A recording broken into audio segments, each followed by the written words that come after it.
All right, everybody, welcome to the Mentor Tournament 2021 presented by Go Mode Podcast.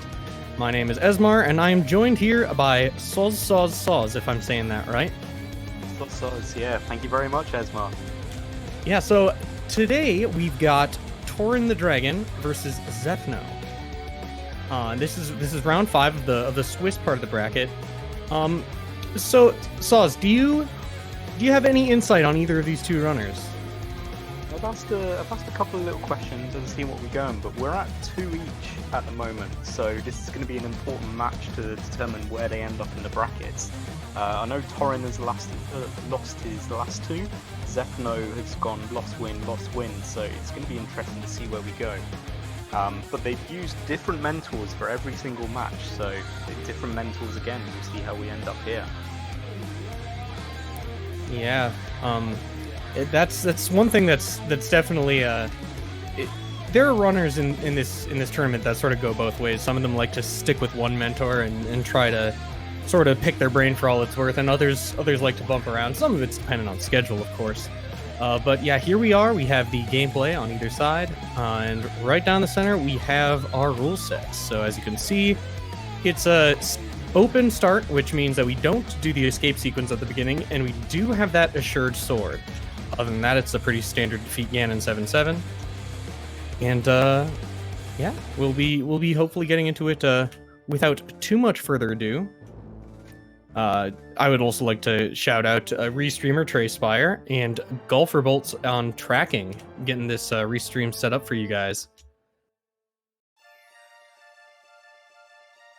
And looks like we're starting our countdown. We've got about 10 seconds left until people start going. That opening sword's going to be really interesting to see if we get a little divergence. Having a weapon early is always great.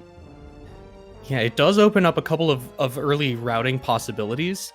It isn't uncommon to see a runner start, say, by going straight to the uncle.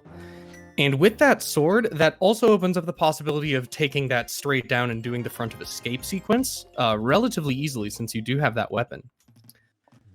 We'll see if either of these runners decide to do that. For a save and quit straight away. Saw a pendant there in Desert Palace. Not too sure what was on Eastern. I think it might have been a 5-6 crystal. And we've got exactly here, we see Torin going for the uncle, whereas Zethno is going straight to the sanctuary and going on that sort of counterclockwise sort of progression. Yeah, one of the sort of advantages, say if you do this uncle route like Torin is doing here on the left, is you do get that tree pull, so you get that tree pull information right away. Whereas Zethno got that lucky drop from the guard, so they're not going to be interested in even checking that tree pull north of there. Just going to go straight into the Lost Woods here and take care of that a little bit quicker. Yeah, it looks like Torin's going to head into Hyrule Castle as well, so this is early divergence, always great to see. Yeah, the one sort of potential downside to doing the escape sequence this early, if boots is an early available item, that can save a whole mess of time on these checks. But on the other hand, these checks are very freely available. There is some weirdness with the if the key is in the back of escape, the small key, then most of the stuff in the front is logically locked by the glove. It's kind of a little wrinkle that happens in open but not standard.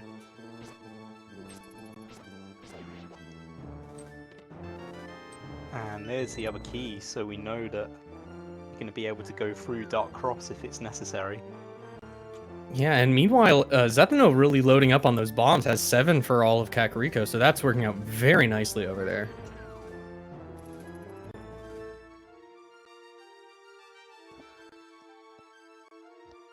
Short on money for the bottle vendor though, so it'll be interesting to see if he gets some from Blind's Hut here. Yeah, that's almost enough. Okay, there we go. That's gonna be enough for the bottle vendor, because there's another 30 rupees back here. Meanwhile, Torin finds another heart container. 3 minutes in and up to 5 hearts. But Torin, meanwhile, is also down to one potential check left here. So if this isn't anything super important, this kind of wasn't worthwhile. And that's sort of what you always want to hope for when you're doing this escape sequence early, is you hope you find something good there. Because it's if there's nothing there, then it's not too difficult to sort of skip out on doing it entirely. Ooh, and he takes a death to the guard there, probably trying to go for some of the quicker strats are taking care of that guard.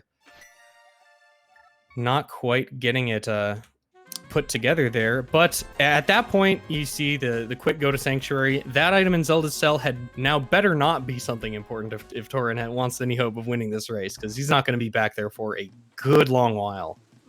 It's playing on his mind all throughout, though.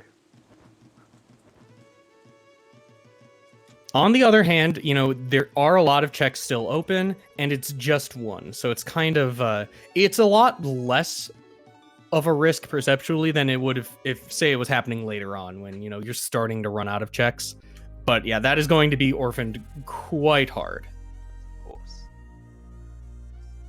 So coming into the back of the tavern, and we've not really seen anything out of Kakariko here. It's not given it's us been much pretty. to... When I see something like this, that's a time where my brain likes to say, you know what, just blind do a race game. Don't go and check the item, don't peek at it, just go for it, because I feel like there's the cane in the library. We're gonna need the boots for that. But whenever I have a dry Kakariko, I like to just go straight for the race game rather than jumping down like Zethno's doing right here. It's not really based on anything, but as you see, it would have been a waste of time had he done so. But after a really dry Kakariko, nothing feels more like an extra punch in the gut than jumping down to check the item and then finding out that, oh, it is something you want, and you gotta walk all the way back. It probably doesn't matter all that much. Zethno going up maybe is going to go check the escape sequence now. But might just be checking Uncle. Be interesting to see if he does do the escape sequence, see if we can find out what was in Zelda's cell all along.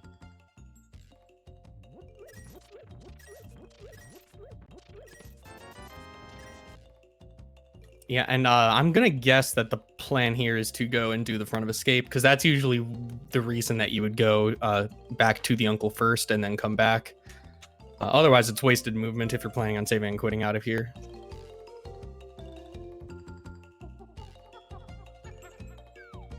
So our runners are just retreading each other's steps at the moment. We already know that there's not really a lot to find unless there's going to be something in Zelda's cell. Be interesting to find out where they go from here. Yeah, I mean, eventually, once they're done retracing each other's steps, they're going to be going to South Shore. That's pretty much a given at this point. The only exception, I think, would probably be if Zelda's cell has a bow in it. Then Zethno might go straight to Eastern. But if nothing shows up, the next logical thing is, well, just keep going for that item density. So we hit up the South Shore and sort of continue on from there. One thing that's especially important in these mentor tournament races is, these are runners who are trying to improve their game. They're not the top level super practiced runners. So execution is going to be a very, very big game changer for a lot of these runners. And one of the ways that presents itself is in terms of how safely you can sort of be conservative in your routing.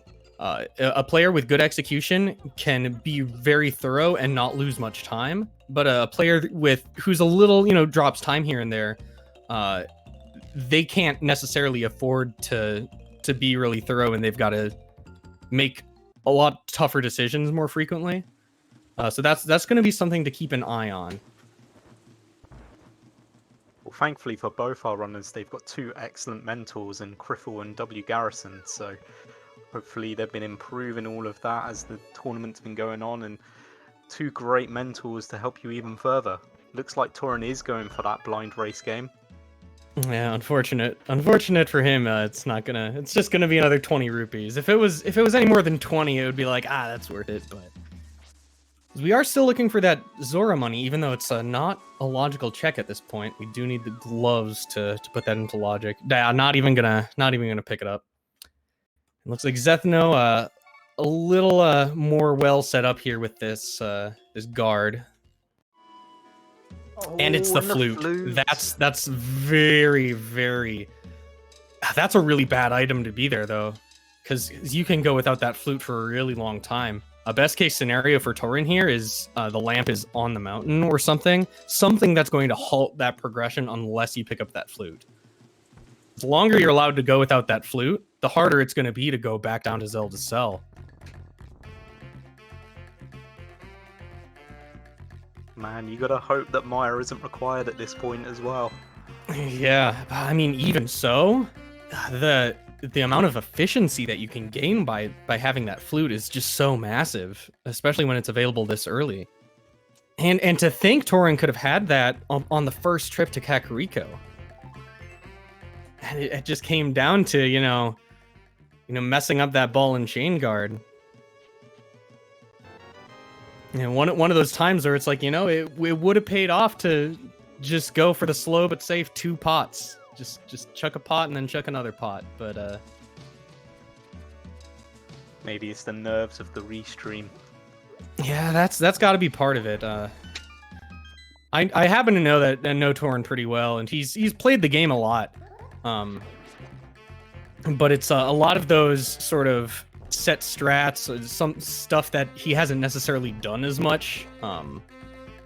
He doesn't have that muscle memory for a lot of that stuff. So if he's probably been working with his mentors to try and incorporate a lot of that stuff into his game.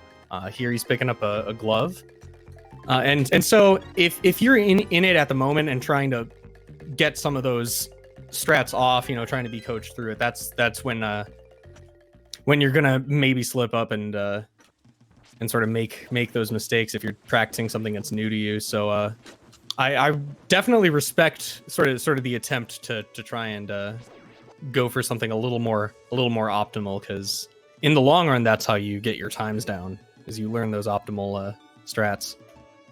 It's to all of us. I've definitely had ladder races where I've died to that ball and chain guard, feeling that I'm too cocky for it, but there you are. And then what hurts most is most of the time it's not a huge deal, like I was saying earlier, but Lady Luck is having a bad Saturday, it seems.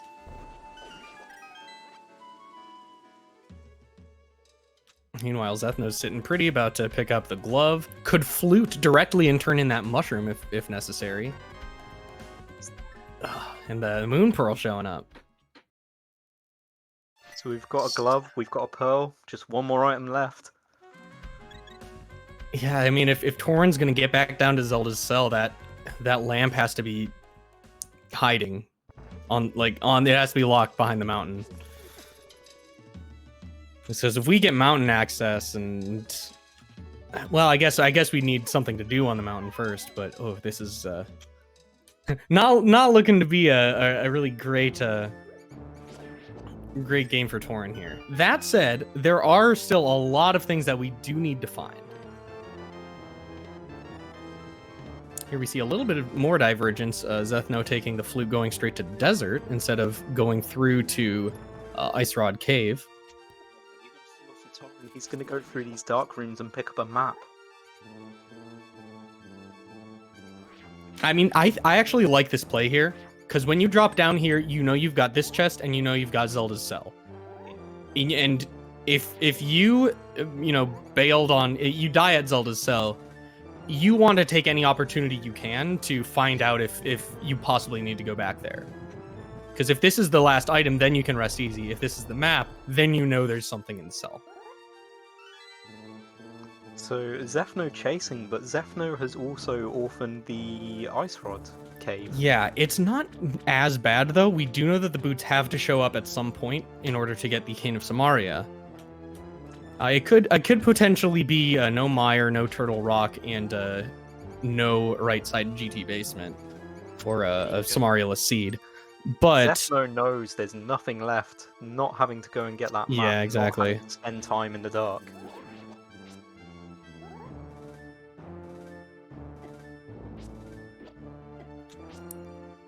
Yeah, and given that this is a mentor race, you know, there are 2 brains to remember those orphan checks. And orphaning checks, in my opinion, it's not about whether or not you check them, whether or not you orphan them. As long as you remember that you orphan them, you're in a much better spot.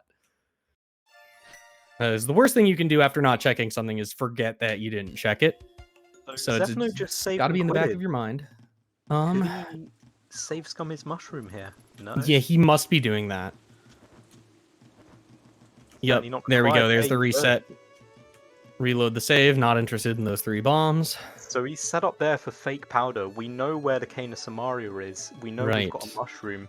If Magic Bat has got something, that could be a great play there.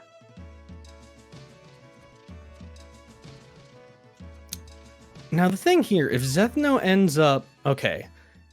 I was thinking if Zethno takes a while to get to the Pearl, and Torinn ends up finding, you know, the hammer and has Dark World access, could get a lead in the Dark World there. But yeah, Zethno's picking up the Pearl here. Probably going to follow Torinn to Eastern area shortly afterwards and find those flippers. The Light World opening up with those flippers. Yeah, still pretty low on money here, so not going to be too eager to chase those flippers checks right now, since you'd love to be able to route Zora in with that. I'm going for probably a double dip into Eastern Palace. Yeah, and here we're also just kind of seeing that the flute is able to make up so much of this time. Because, you know, Zethno has gotten you know, a save scum on that mushroom done, and is sort of right on Torinn's heels here going into the Eastern Palace area.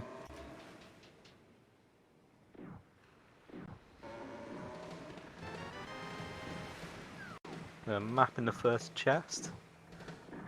So there's going to be 3 items in Eastern, but you could potentially have one locked away and another one logically locked away.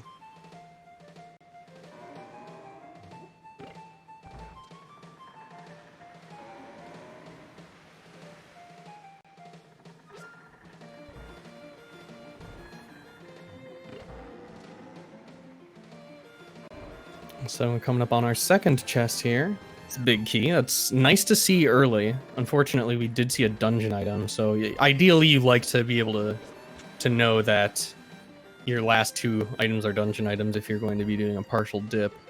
And Zethno's following the flippers. With 155 rupees, this is could be a painful play if you've got to come back to it. There's our factual powder. These could be, you know, just hobo, because it's not out of the question to go to that 50 rupee cave just for some guaranteed cash, if you really want to do those flippers checks. Meanwhile, Torinn finds that first bottle in Eastern, so there could be something waiting for him on Sick Kid. And just 20 rupees under the bridge. Yeah, it looks like Zethno is going to swim back. So I would imagine you're here we're going to see that whirlpool up and check Waterfall Ferry.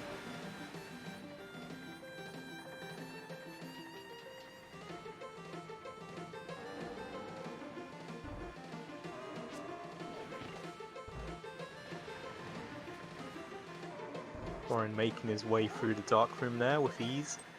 Looks like he's Yeah. practiced a lot of these. Yeah, Torinn knows his dark rooms pretty well. He hasn't had a lot of practice, I believe, on like Dark Mire, or like most of us, Dark Aga. But he's not too uncomfortable with dark rooms. And the Dark Eastern is kind of the freest among them. Oh, misses the pot grab. A little slow on that room. Yep. Gets out rewarded with next to nothing. I imagine we see Kakariko, which is a little unfortunate because we have that flute that could be turned in with the same trip as the bottle. Well, it looks like he's going to chase the flippers as well. Yeah, I mean, it's kind of the only play to make at this point.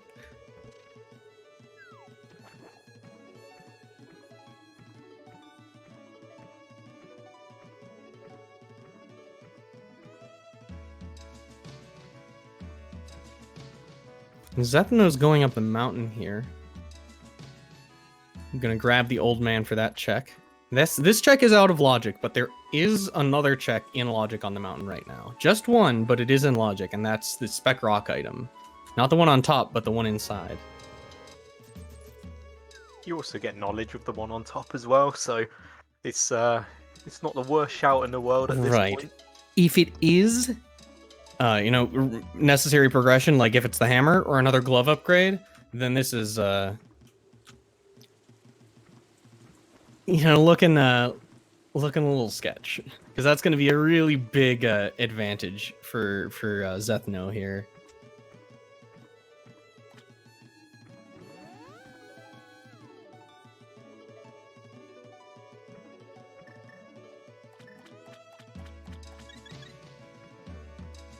Man, the boulders, they're the bane of every climb here. Ooh, blue potion. Yeah, that's nice. Right, so on top of the mountain we have piece of heart.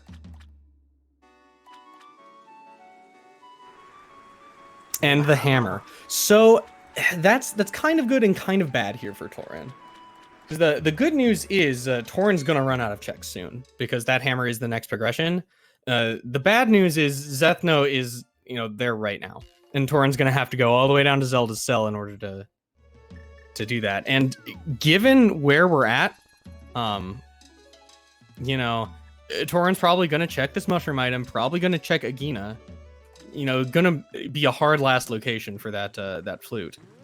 He does have the glove, so he'll be able to get through the dark rooms. Yeah, he could go up the mountain, but again, it's one item, and it's out of logic. So it's very likely that at that point between Torrin and Krithel, they'd figure out, the lamp or the flute has to be in Zelda's cell. And here we go again into the dark rooms. We'll see no map check straight away. But Hype Cave, hopefully we can have some good items in here.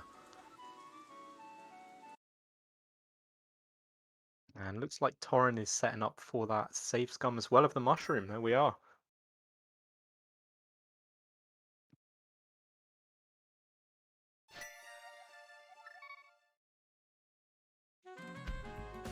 For those of you who have never done it before, fake powder is a really easy glitch. Really recommend using it. It's not going to be useful for an awful lot of seeds, but when it is useful, it's so easy to learn.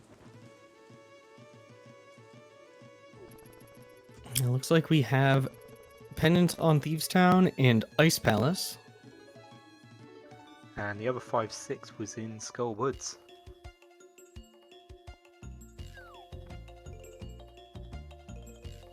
Yeah, so all of this time is really going to be Zethno just gaining a lead, because this bottle check is not going to be something that is going to take Zethno too much time, and it's just the bug catching net.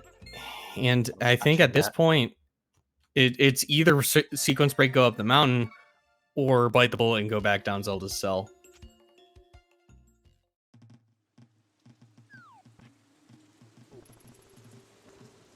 Torrin heading to Agina? It's got to be, because that's the only other thing other than Zelda's cell that's still in logic.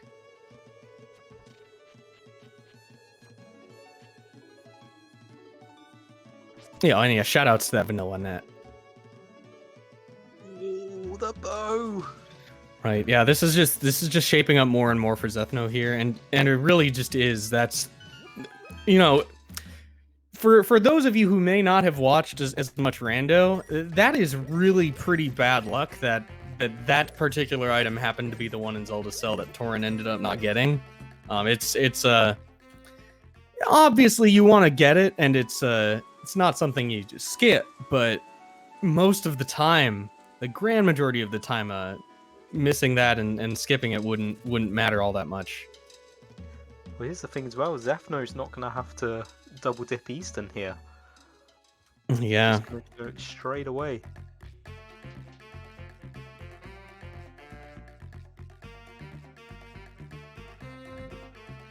Just the costs of that mistake just keep piling up.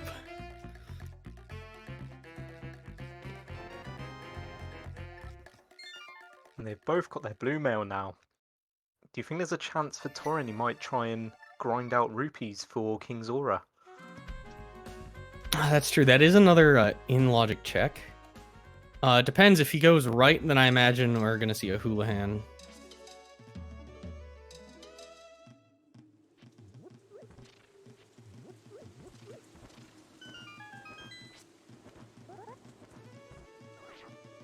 Yeah, there we go. There's a Houlihan. Gonna check Zora. And again, because just the amount of time that you need to do that check, you last location it, even just on the off chance that you pick up the boots and make it a little bit less punishing. There's something on Zora here. Exactly 500.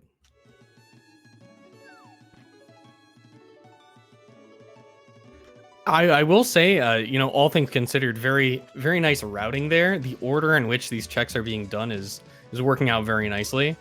Because again, you don't dedicate the time to rupee grinding before, you know, you're sort of forced to do it. Work it out. Well, you do the Houlihan, come out at Link's house, take the portal, and then you're sort of well on your way there. Works out pretty nicely. Efficiently done with the boulder before the desert area as well.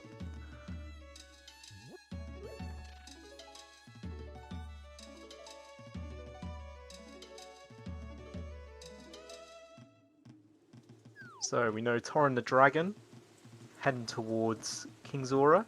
We don't know what King's Aura's got, but we'll find out, I guess. And Zethno, we know there's going to be nothing in the Eastern Palace other than that crystal. Yeah, can we imagine the wrinkle if Zora had the boots?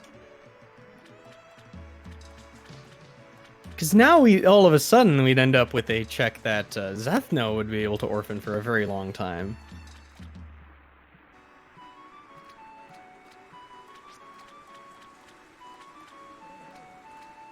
I'm pulling for it. I want to see something huge here. That would just instantly make this race 100 times spicier. Anything other than the boots here, really, and it's just, okay, well, I guess Torin goes down to Zelda's cell. Master Sword, better than nothing. It's going to be nice to have, for sure. Wow, until Zethno gets a better sword, that could be important. If this, that could set the stage for, you know, thinking about this in about an hour to an hour and a half from now, as this seed is wrapping up. It could end up with the difference between Master Sword Ganon and Tempered Sword Ganon, which is a not insignificant amount of time. Of course. And here we go. We're going to go and grab that flute. Yeah, one nice thing I feel like I do have to mention on Torin's side is there's not a lot of the not a lot of pausing. So that tells me that there's a lot of good communication happening between Torin and Krithel there, making sure, you know, we have these good routes planned out. We know exactly where we're going next. Not getting flustered. I mean, you know, this is a terrible situation to be in, but you know, you got to shave off as much time as you can, and make it happen quickly, even if it could have been quicker.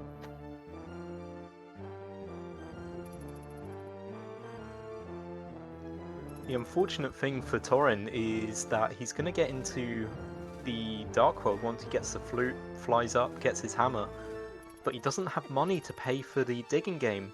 Yeah, won't be able to get that bow right away. Yeah.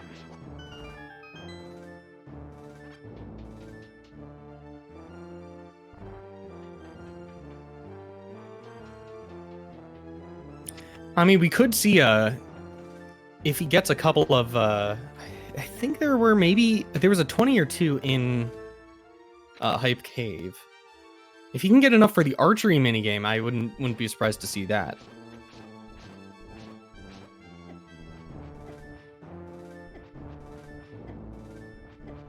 setting up for a death warp here as well. He's thinking it's the lamp, I think. Yeah, I mean it's sort of in case it's the lamp, then you death warp back up and do Aga.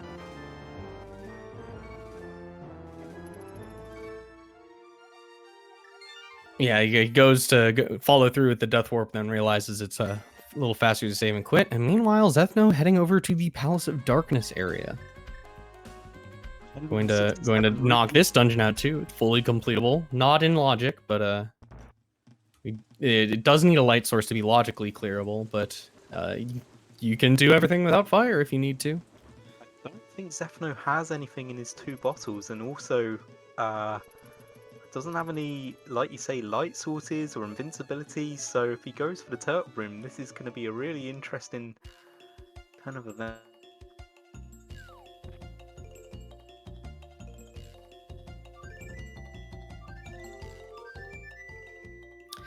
Yeah, now I imagine this is going to be straight up the mountain, because again, Torrin still can't do anything else, really, other than go up the mountain. Flute doesn't really allow anything else to happen.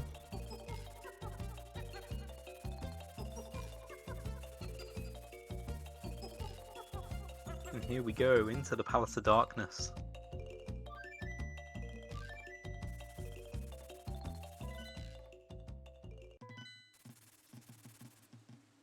His seed has been very kind in terms of, hearts and equipment and such too.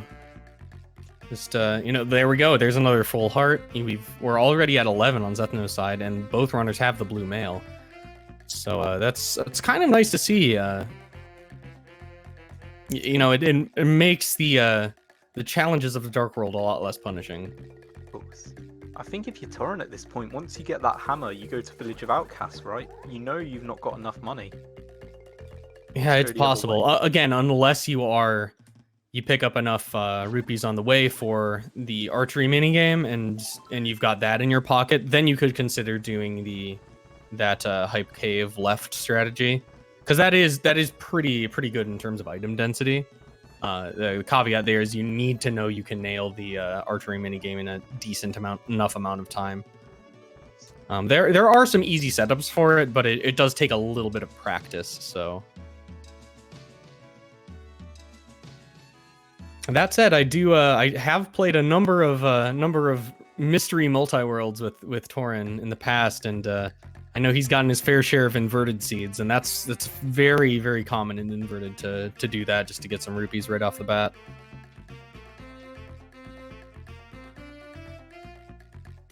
Now, I wasn't paying attention. Did Torrin even peek inside, or did he just jump straight down? Jump straight down. And see, I like that, because that means that Torrin and Krithel knew that's the only item left in logic. So they knew they didn't even have to check. They knew that it would be progression. Which again is if you're in that situation, you need to have that game knowledge and make those plays and shave whatever time you can. Because that's, 4 or 5 seconds that Torrin gained on Zethno just by doing that. The way he gained money as well, his game knowledge has been excellent so far. Yeah, and he knows a decent amount about the game. And I would really say, I hope he'll forgive me for saying this, but execution has historically been his weaker suit. And Krithel also amazingly knowledgeable about the game. Krithel's a very good runner. Well, Krithel beat me in the first race of last year's mental tournament, so I'm not going to argue with that one.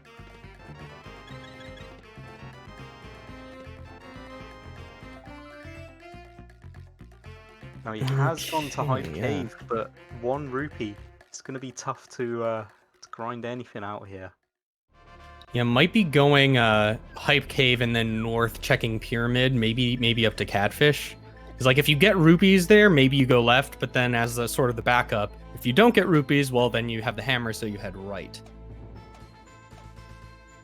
We'll probably see Pyramid, probably won't see him go straight to Palace of Darkness. Hammer but no bow is so much worse than bow but no hammer. He does have a bottle with a potion in it though, so might be. He could do the camera unlock, but I think in this instance it is smart to take the opportunity to take this alternate route, Because that's another thing other than just straight time saves. You kind of need to try and set yourself up for the potential to make an unorthodox play as safely as possible, if that makes any sense. So this is a slightly out there play, but if there's something important on Catfish, the chances that your opponent's going to get to it is a lot smaller than, if it's a really friendly seed. Zarovan in the chat pointing out again, Krithel, wild goods, yeah. All of Krithel's victims come in to converge in this one seed. Yeah, I've lost to Krithel myself. Pretty good runner here. Garrison's no slouch either. I don't want to focus too much on Krithel here. Garrison, another good friend of mine. Played the game for a long time. I don't remember if he was in last year's mentor tournament. But I lost to both of them, so they're both. Yeah, that's around the time when I met both of them. So Zethno's still in the dark in Palace of Darkness. He's not found anything of any real note in here as of yet, but still pursuing with it. And there's just 300 rupees.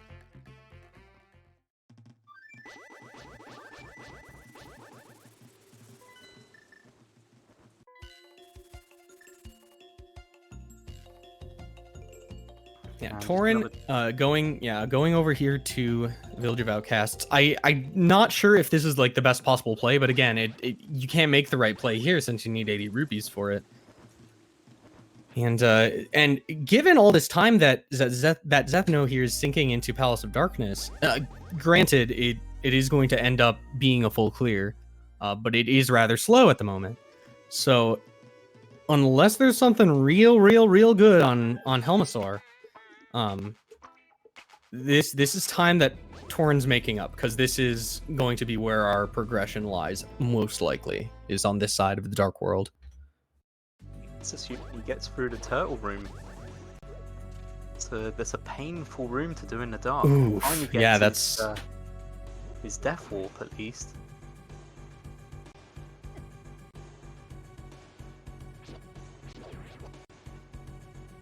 He's gonna go for it. I really like the aggression in this, but it's a play that I rarely try and do with this. Yeah, Turtle Room, I will say, the first time I did Turtle Room without lamp, I actually had the fire rod, and I forgot that there are torches in that room you can light.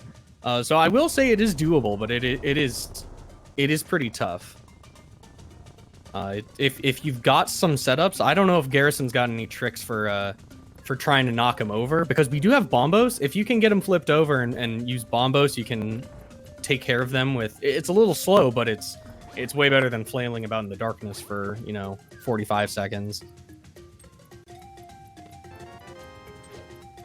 Meanwhile, Torin in Skull Woods goes straight for that middle chest, and then presumably back out the front to check the rest of the front of Skull Woods. It looks like he's going to grab the key since he didn't pick one up in that chest.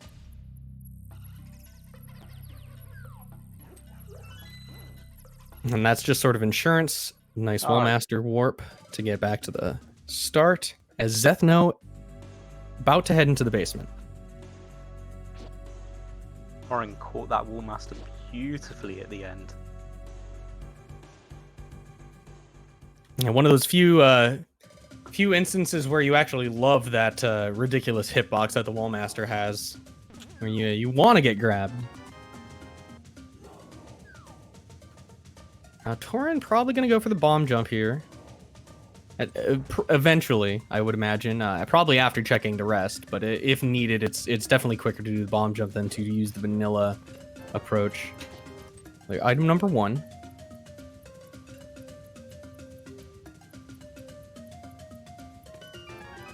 And I will point out that this Skull Woods is actually it really pays to sort of have this route through Skull Woods set up as a set play that you just know how to do, because it really makes the it's pretty consistent. You know, you check that middle chest. If you get a key, then you start that counterclockwise loop. If you don't get a key, then you grab the key, do the counterclockwise loop. It sort of lets you check all of these pretty quickly, which is something that's really nice to do because items do have a habit of hiding here in the front of Skullwoods here. Unfortunately, we do have one in the back, but it's again, the faster you can get that front of Skullwoods cleared out, it's just a really, really powerful trick to have in your pocket. It seems surprising since it's only 2 items at best, but it's being able to be thorough quickly is just a huge advantage, especially when you're in a disadvantaged position. Huge props to Zethno. He gets through that dark room. He's got, what, 8 hearts to spare from it as well. Zaru in chat also pointing out that Cane of Burna does put Spike Cave firmly in logic. When we have access to that area, we actually can't enter. Well, no, we can. I'm dumb. For some reason I was thinking you had to be able to mirror up to Hera to go to Spike Cave, and no, you actually don't at all. So we could have a one-off trip to check Spike Cave. There's the mitts. So things are actually looking up for Torrin right now. Zethno's going to be getting to this a little bit slower, and unless Helmasaur dropped a really important item, I haven't been paying enough attention to that pod to notice if we have an item on Helma or not. Torrin also unfortunately forgetting, still at only 1 rupee. And there we go, Helmasaur down. Fantastic work from Zethno. Gets through in the dark, and his reward, the magic cape.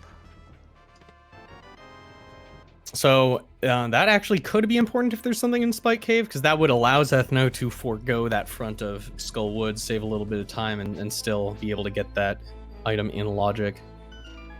Regardless, we are going to see at least the front of Thieves Town by Torrin. It is a pendant, and Torrin and Krithel both know this, but just like the front of Skullwoods, the front of Thieves Town has the potential to have a lot of juicy stuff.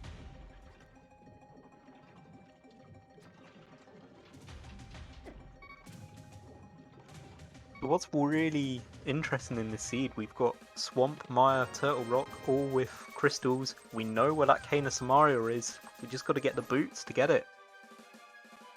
Yeah, and with the mitts, that actually opens up the possibility between the mitts and Bombos, something important could be hiding in Ice Palace. Ice Palace is in logic right now.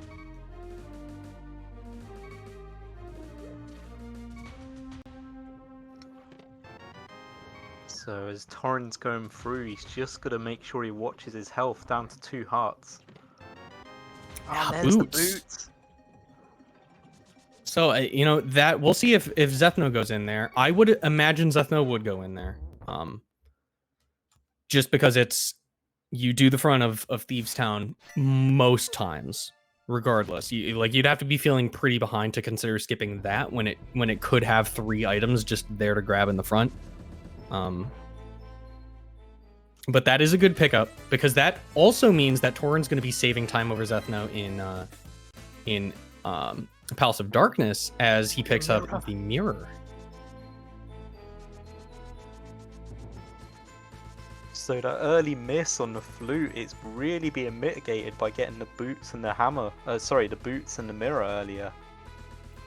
Yeah, I mean a little bit earlier. Definitely after the. Yeah, so this is sort of actually this has been a very good recovery here. It looked really, really dicey, but the playing field is, while not even, it's definitely getting closer. As Zethno makes a unfortunate error in this room, something that that's something I know. Again, Torrin's been playing for years, and is going to have a little more practice with some of those individual room strats. That's something that actually makes a bigger difference than a lot of newer runners sort of give it credit for. Is just having that practice. You're in a room, you know exactly what you need to do, no hesitation, no screw ups. Let's again remind ourselves that Torrin died to Ball and Chain Guard outside of Zelda's cell, but it's one of those things that really helps out. Hammer Pegs has nothing, but that's absolutely fine because you were able to item dash. Yeah, and so this is great for Torrin, because now you turn in Smith, head back to the Dark World, check Magic Bat with Fake Powder, and then go back in Purple Chest, Mirror Flute, turn that in, like you're good, or even walk to K45 and do that as well. Probably in Torrin's case is gonna be doing that. Might even leave Purple Chest behind to do Dig Game, which I think is actually the more meta play. We know that Dig Game's got a bow as well. He's going to be feeling good picking up all these items. And with the mirror, that sets up for it kind of mitigates the amount of time that you have to spend double dipping Eastern. And is going to combo for a faster pod clear than Zethno had. Ice Rod. The Ice Rod. Okay, so, well, that's actually not as cute. I mean, it's pretty big, but it also does mean that, because that item was in no mode logic, because we did see the magic powder on Lake Hylia Island, and with the mirror, we know we can pick that up. But I'm gonna guess Torrin's not gonna bother with that. Torrin, especially with Blue Mail and 11 Hearts, and a bottle is, and a lot of seed to go, is not gonna be too concerned about going out of his way to pick up just the magic powder. Of course, he's gonna be real happy about not having to do an Ice Rod hunt now, though. Yeah, and it as much as it would sort of seem like luck has played into I hadn't noticed that it was a single dig game before. Both runners have the same RNG for the item on the dig game, for those who are unaware. So it's a nice fair little challenge. Yep, gonna go back up for Purple Chest. But it seems like the luck has played into Torrin and Krithel's hands here on this seed, but it's I really do want to give Torrin and Krithel the credit for, routing the seed appropriately in light of the gaff in Zelda's cell, so because that's a very important skill in and of itself. Grabbing that purple chest, we're gonna see what's in there. But TorinnTheDragon now has 3 dungeons available to him, 3 crystal dungeons. He has the Tower of Hera, he has Palace of Darkness, and he has Eastern. Knows nothing left is in Eastern, but he has a lot of selection out there. Yeah, I would anticipate going up to Hera after this being the right play, or being the next play, because then you can also with the hammer get access to Death Mountain. With the mitts, you've got Dark Death Mountain as well. There's just a lot of checks up there, and if you can get Hera done at the same time, nice little pickup of the chest there with the bomb. If you didn't know, you cannot take your portal while you're carrying an item, be it a bomb or the Cane of Samaria block or what have you. But Cool. And if you haven't picked up the chest by the time you warp, then you unfortunately lose the chest. So nice little strat there to make sure you grab that chest.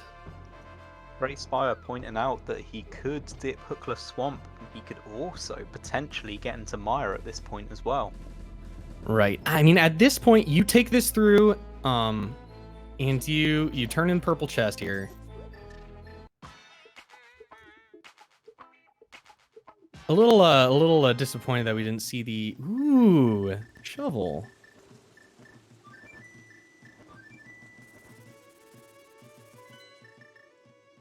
Yeah, gonna check that right away here. Again, shore up the potential of, because that's one thing you don't want to do twice in the seed, is orphan an item and last location it. So this is sort of one of those things that you do in light of that earlier error. Even though this is a little slower now, it's definitely pretty quick to just check, even if you're losing a little bit of time. Losing a little bit of time is not really on your mind right now. You just want to avoid losing a lot of time because you're already behind. And you want to maximize the impact of any potential mistakes your opponent might make. So okay, interesting. Thankfully, going into Thieves Town, and he's gonna pick up his boots. Yeah. Watching inside, hoping after the mirror he was gonna continue on into here. I actually in retrospect, I probably would have made what could have been a mistake of going up to Hera, because notably we still don't have a fire source, and we also don't have the hook shot, which means that Hera is not necessarily clearable. And so Torrin is making the play here that, you know, maybe there's going to be a light source and going to put some of that stuff back into logic. There's a lot of checks in pod, and even if not, hey, you can full clear pod with the boots, not the slowest, and then quick mirror back and clear eastern so that you're completely done with this area, barring some sort of ridiculous green pendant turn in.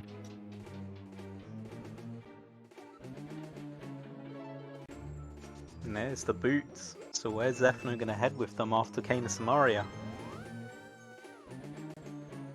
I would imagine Zethno's probably going to go ahead and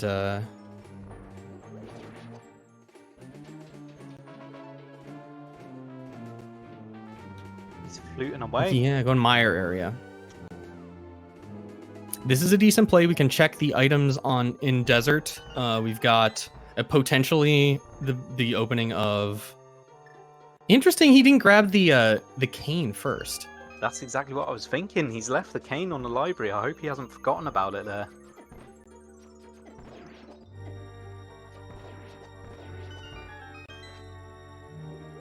Well, if we need ether to get into Mire, then that's not really going to come into play later.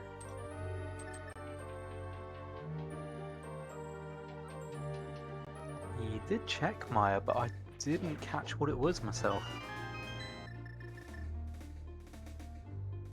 That's maybe an unfortunate mirror bonk there. If he was planning on going back in.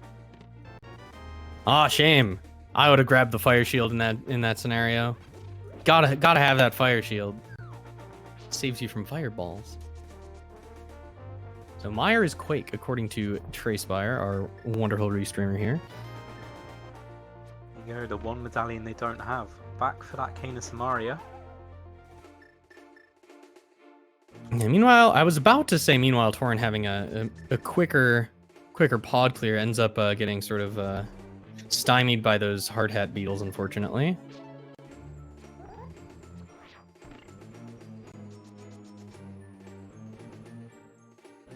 He decides to just reset them rather than it might be possible to jump up there and get around them, but it's especially if you've entered from that right room, it's usually not worth the trouble, because if you fall down the pit, then of course you have to restart the entire room. So Zethno heading from Tower of Hera and also potentially for East F Mountain. Yeah, again, with all of that Death Mountain access that these runners have now, this is sort of a good play. Especially in Zethno's case, having done Eastern and Pod already, it's really the only play to make. Of course, we know that ice rod is hiding in the blacksmith chain. Yeah, it's not going to be too big of an issue at present, because it's, again, the chances that we're going to be going down immediately into Turtle Rock right now, pretty low. However, if the fire rod does show up, you never know. That first key is a little worrisome, because if this is not the big key, then there's nothing else we can do here. I decides to walk out instead of mirroring like some sort of chump. Everybody knows that the mirror is the best way to exit any building, and so I always carry one with me. Ooh, Torrin goes for the hammer yump. I'm pretty sure last time I spoke with him, hammer yump was not something he was super practiced with. Yeah, it looks like he's giving it one shot and then just gonna go ahead and walk and do it the slightly slower way. But this is the right environment to try it. This is what it's all about, learning and trying to see in the pressure of the match whether you can pull off these tricks or not. Yeah, and it's it's something that Vortex was a contestant in last year's, and one of the things that he said that he really learned is nothing is too advanced for you. He was mentored by Gamachu, and that's something that Gamachu taught him. And just nothing. It's never too soon to go for something. You know, if you want to try something, yeah, go for it. Try it out. Worst that can happen is you lose a little bit of time for it.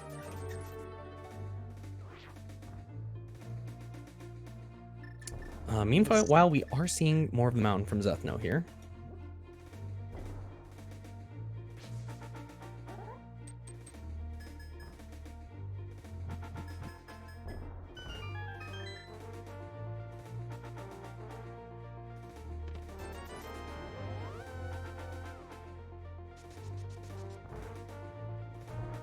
And there's the lamp.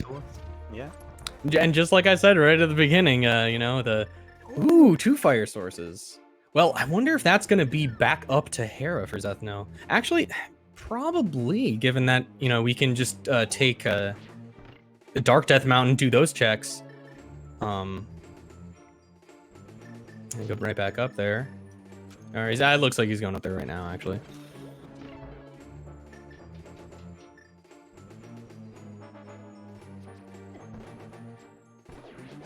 But as I said at the very beginning, sort of the only hope for Torrin to not super orphan that flute was for the lamp to be locked on the mountain, which turned out to be the case. Zethno's going to take a look to see what Turtle Rock requires. We'll see if he pops in as well. That fire rod's going to mean he can get pretty much all the way through. He's going to at least open it. I do like this routing. I feel like the idea behind this route, right, is, you know, you've already checked Spiral Cave. You just got the ability to finish the Hera clear.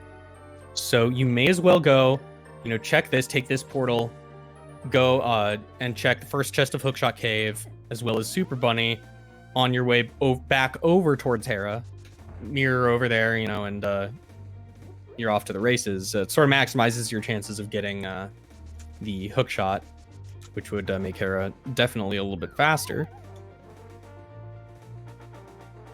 Silvers. So, unfortunately, it's not going to come down to silvers versus silverless. I imagine Torrin is going to find those as well, given how easy to pick up they are.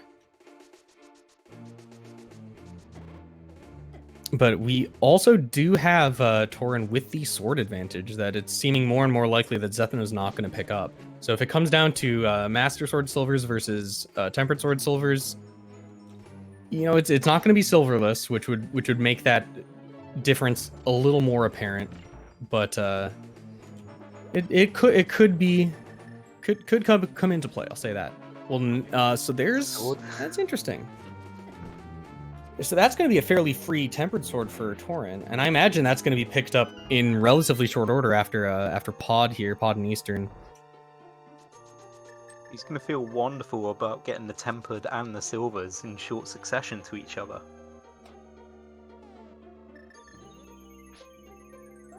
Here we go, back into Tower of Hera.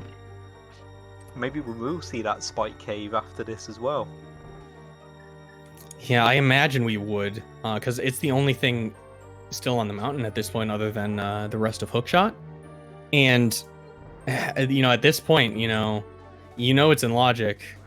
As long as you don't have the half magic to make it a little easier with the cape, but he did pick up that blue cane, I see now, so you're probably not going to skip it. You got the blue cane, you got the boots, you got... I don't know if he has anything that can actually restore his magic, but, you know, you kind of go for that in this case. You don't leave Spike Cave up here.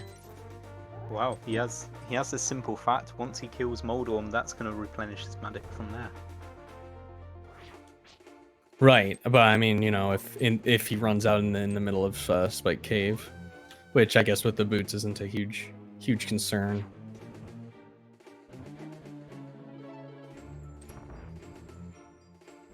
Well, looks like Zethno's a little bit new to quick swap. It spends a little bit of time trying to find that fire rod there. Meanwhile, TorinnTheDragon also making his way through that dark room with the turtles.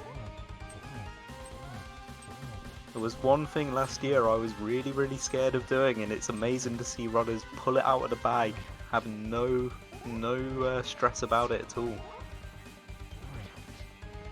Yeah, it definitely is a little more forgiving when you do have that blue male, because one of the best ways to try and find those turtles is to just let them hit you, and then you know where they are. So when you've got that little bit of wiggle room, then you know, just sort of wait for them to find you, because apparently they've got no trouble seeing in the dark, and you can quick smack them and whack them. Nice bomb jump from Zethno there. Yeah, that's the thing about bomb jumps is they're a lot less trivial than they look.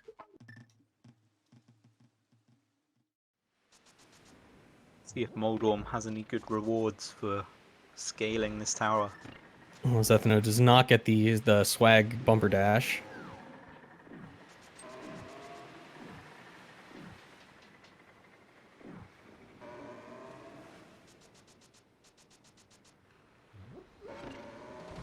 I'm gonna go for the Master Sword spins. I would say that's probably the best play, because it's usually nice to have your sword out while you're doing this. You could go for hammer strats, but it's the same amount of damage per hit, and it's not really any faster.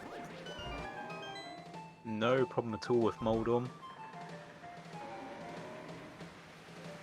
But no rewards either. Meanwhile, Torrin doing the retread of Eastern Palace, this time with the boots. So again, in making up a little bit of that lost time, simply by virtue of having the boots at this point. I will say Zethno is still in the lead.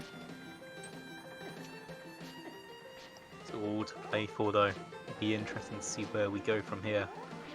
But I would imagine we go to Skull Woods. We know there's an item locked in the back, and that could be important. But even more importantly, we have our other 5/6.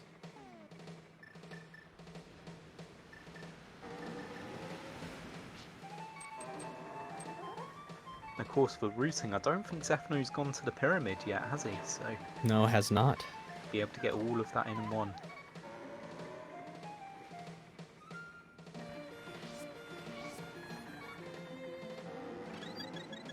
I like Nice, this from Torrin, knowing yeah, that the presence of fairy's mind.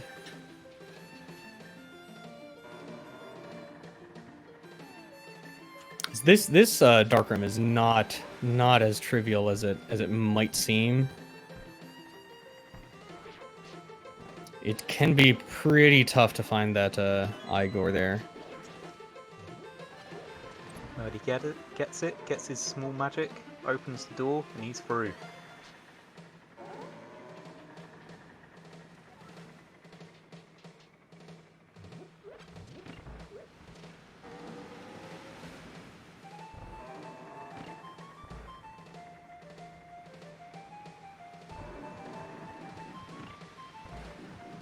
Zethno takes some extra time there to grab the magic. That's something that's also probably going to come into play here. Is Torrin's probably going to have that tempered sword by the time he gets to doing Skull Woods, so potentially a slightly easier fight.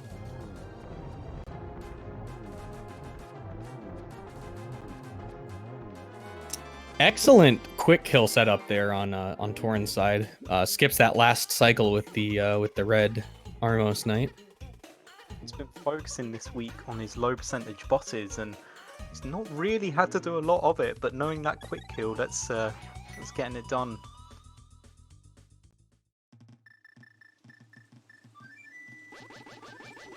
Meanwhile, Zethno in one of the trickiest boss fights in the game, in my opinion.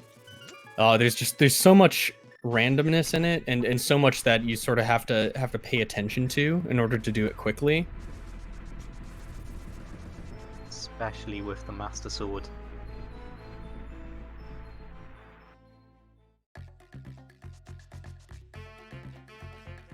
It's far from the most dangerous, just in terms of how much damage you take during it, but it's definitely one that you kind of have to keep your wits about you. And Zethno clears it out, grabs that piece of heart.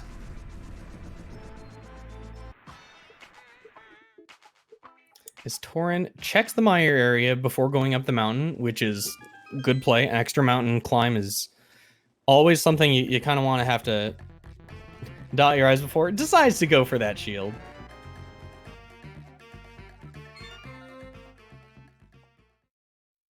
Saving and quitting out. It's probably going to come back out at the mountain. Yeah, here we go. So he's and this is gonna be interesting because Torrin is, as Trey mentions, is gonna be able to clear Turtle Rock actually, and I would expect that Torrin is not gonna be afraid of Turtle Rock in this scenario. You know, 12 Hearts Blue Mail. I know he's had enough experience with that dungeon that he's not gonna be afraid of doing that. Potentially with the Tempered as well, if he goes and grabs that beforehand. Well, I'm sure he would, yeah. I actually, let's see, because oh no, Fire Rod was in the Light World, Death Mountain. So I was kind of wondering if he was just gonna find it as a matter of course, but I don't think that's gonna quite be the case.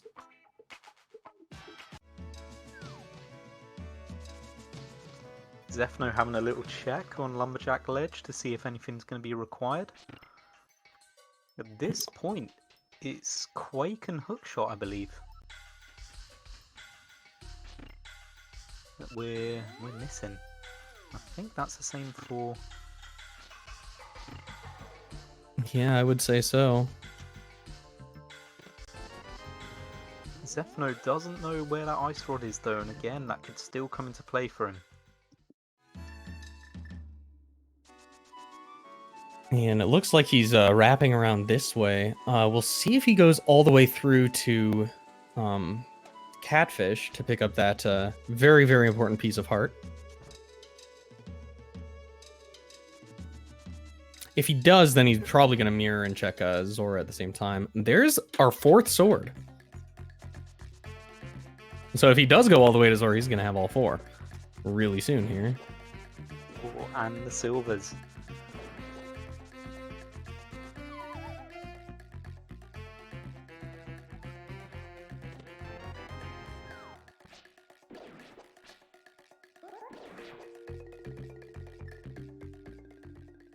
Hey, so up to Graveyard Ledge.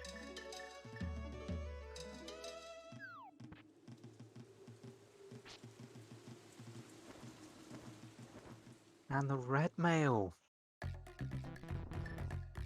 Yeah, so that equipment difference is definitely not going to be coming into play here. Seed has been very, very generous with the items to keep our runners alive and to give them all of the attack power they need. It has not been, however, forthcoming with the hook shot, which is a blessing and a curse. The hook shot does lock away a fair number of items on its own, which is always kind of nice to have in an item you're looking for, because it's you know, it sort of limits the amount of options you have, but at the same time, you know, you like to find it. Of course, the hook shot is going to be required before Ganon's tower because of Swamp, so we're not going to see any hovers winning the game here. Yeah, not a hover seed, unfortunately. And it does look like Zethno is probably going to be getting all 4 swords here, because there's no reason you go to Catfish here without checking Zora just to be safe.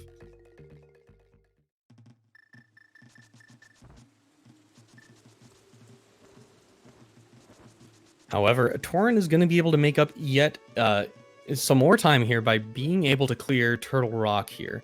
We'll see if he decides to do check Super Bunny and Hookshot Cave before. But I imagine we see Torrin go in to Turtle Rock here. There's really no reason to leave it until later.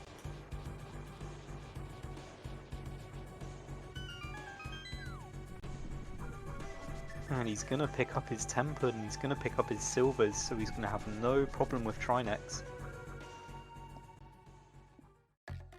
And then he gets to run back over and finish up Tower of Hera. Might even be able to Herapod up there, because you know that Turtle Rock's got a lot of items in it.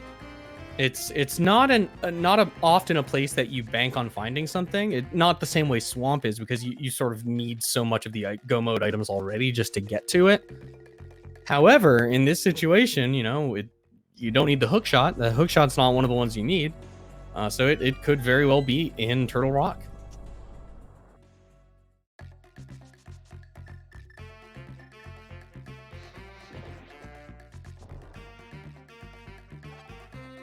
Zethno going to pick up his 4th sword.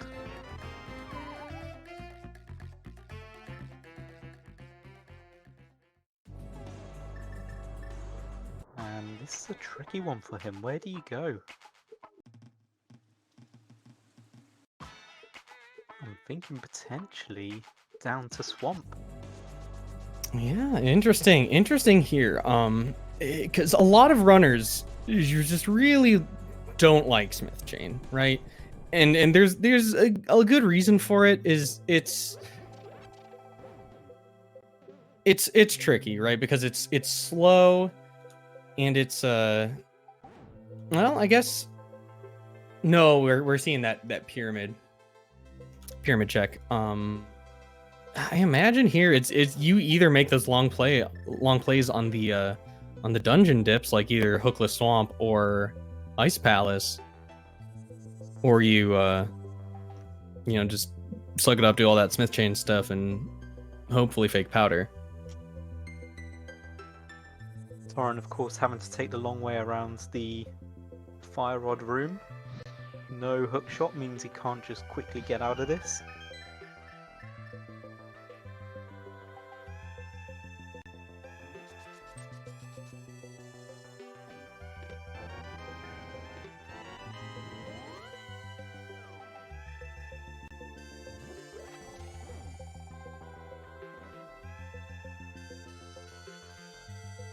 And we'll see what the Pyramid Fairy has to offer.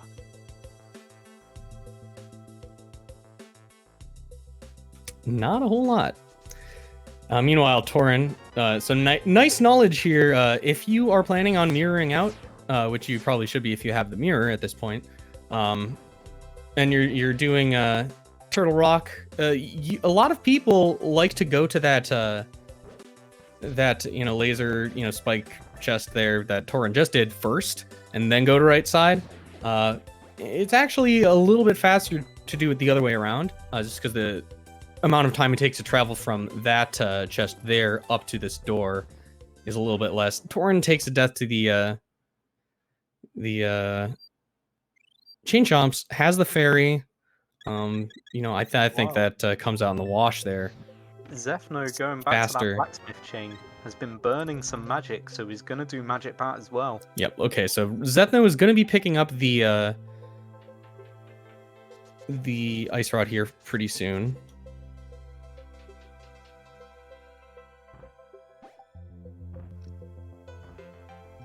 But that's not going to be what he's looking for, because you've already made that second trip up the mountain. Yeah, and you don't want to go back up there again. So you're sort of left in the spot where it's like, well, I can clear Turtle Rock. Do I go back up, or do I keep hoping that the hookshot shows up and I can finish it off? And you do that as my last dungeon. How long do you hope for that?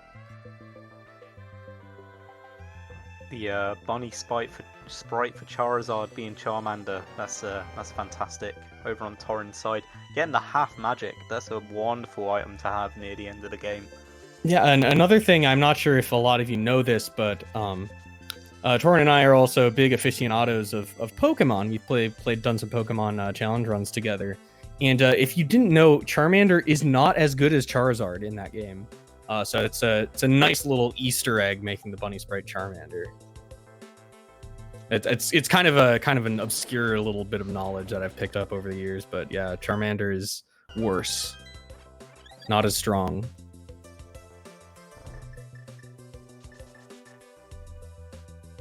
And to think, I've only just made that connection. TorinnTheDragon plays as a dragon.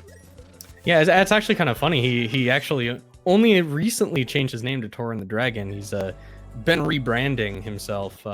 He's been using the dragon imagery for a long time. I'm actually thinking he might even pass on that red mail if he comes across it, just so that he can keep being a blue dragon. I actually don't know what a red mail Charizard is, but Zethno following him to Turtle Rock, it looks like. Yeah, I think this is the good play to make on Zethno's side, because your other options are really long shots. Because again, you gotta hope you find it in either Ice Palace or Hookless Swamp. Otherwise, you're just sort of mopping up your overworld checks, which has sort of already mostly been done by both runners at this point. And Spike Cave potentially beforehand. No? Okay. I think we saw Spike Cave after Hera. Or did we not? I think I stopped. It's one of those things, you sort of talk about something happening and then you don't actually see it actually happen.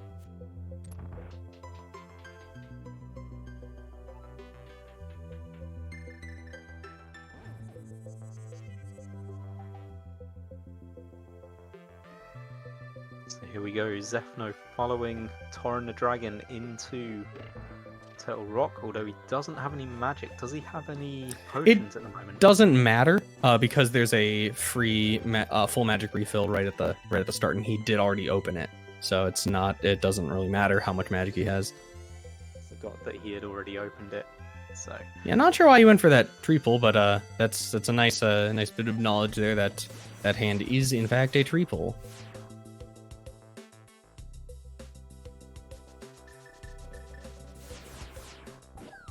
So it looks like Torrin's going to get a safety. Getting the safety door, this is a good play.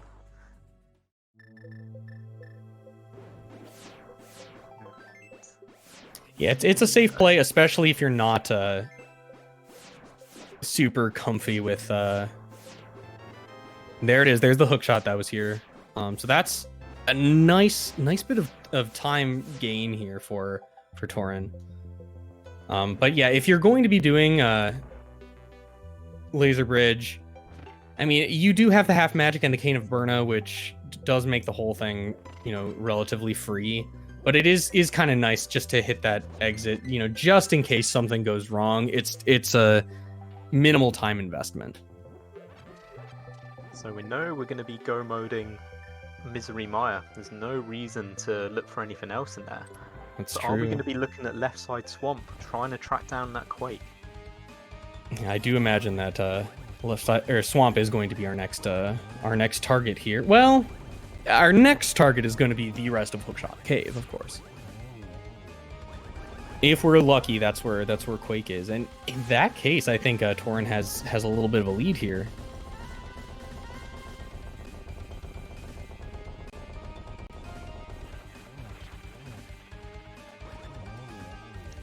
Finishes off Trinex without losing a single heart. Yeah, those are some practiced strats there. A very nice phase 2 there with the quick kill. Didn't go for the backdoor strats to minimize the cycles on the first half of the fight, but that's a relatively advanced method of beating Trinex. Being able to just do it like that without getting hit, that's a sign of somebody who's practiced in the game. Oh yeah, Torrin's not necessarily in the lead. I do take that back because there is a Hera to do here. Though it will be able to Hera pot it. Yeah. Might not want to, because you do risk leaving that book. That is actually that's fantastic to show up here, because you can check that ether tablet right off the bat. It'll be interesting to see if Torrin decides to leave that big chest item, because it is an item. I believe we saw that it was a piece of heart or bombs or something. Zethno did check it.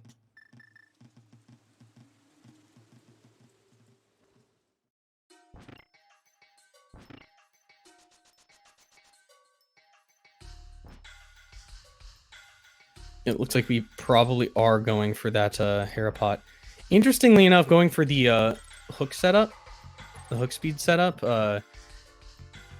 there is a bomb setup, and it usually is considered less beginner friendly. However, there has been making the rounds a nice easy way to set up the bomb setup, which from what I've heard is very free.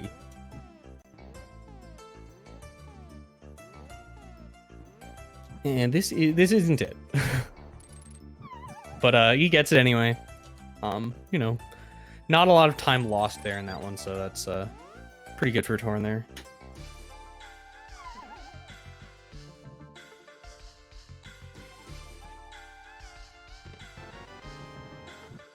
The unfortunate thing here is that the other item, if I remember correctly, is in that big chest, so we might end up just having to go back to do coffee break anyway. Yeah, it is in that big chest. We know it's not anything important, but it's gonna kind of come down to a decision. You know, do you risk it because you do have the hook shot? You've got a lot of stuff elsewhere. You can full clear swamp. You're one item away from go mode. Do you risk that being the one item you need?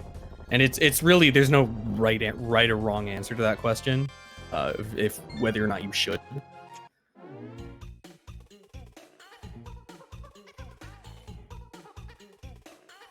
So it's going to be interesting to see. I don't know Krithel well enough to know his tendency here.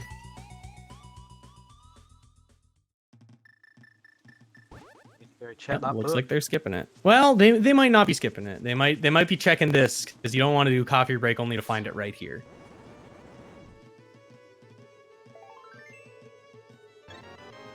Just a piece of heart, so that gives them either going back for coffee break or nope, going for Spike Cave.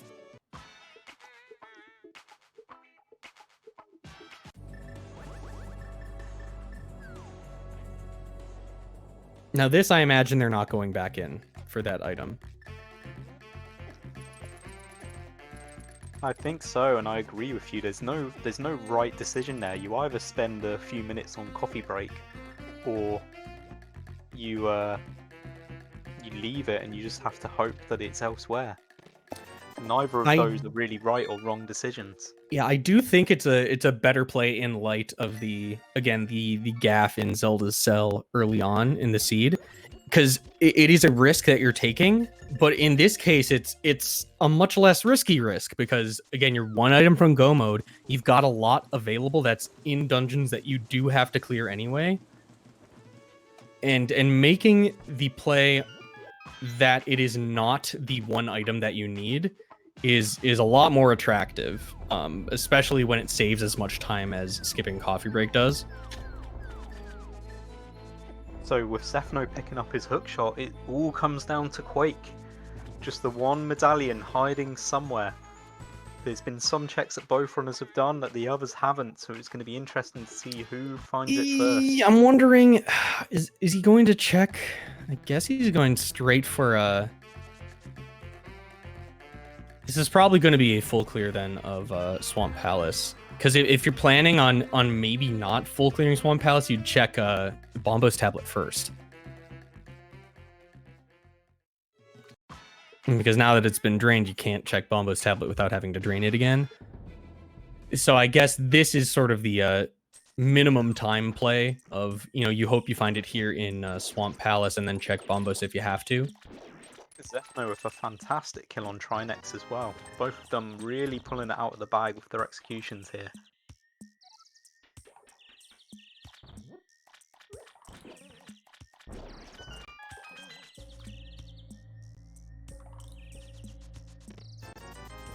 Now, the one thing here is Torrin is behind in terms of dungeon clears. Zethno has still completed Skull Woods over Torrin here. Torrin probably going to be able to hit that in go mode, but again, it's going to actually be remarkably close. We'll really have to evaluate at that point after, you know, when they're, you know, both sitting in go mode to really see where things stand after that.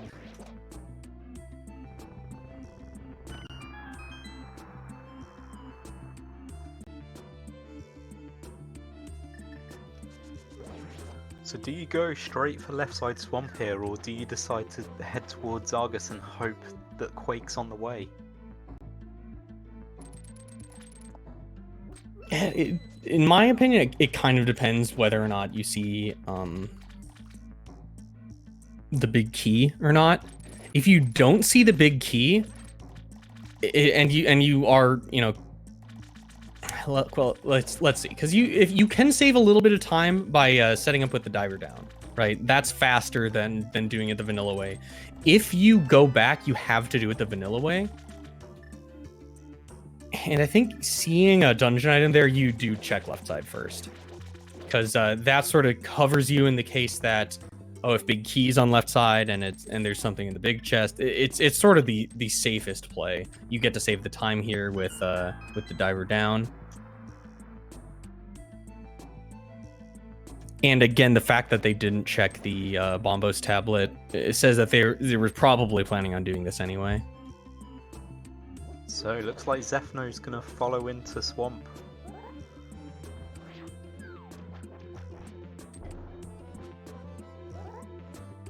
Yeah, Torrin not using the bomb setup here.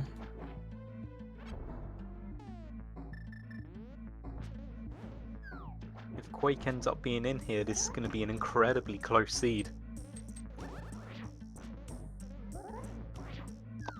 Yeah, if Quake is in here and as Torrin loses a little bit of time there, I would say Zethno's got a lead here.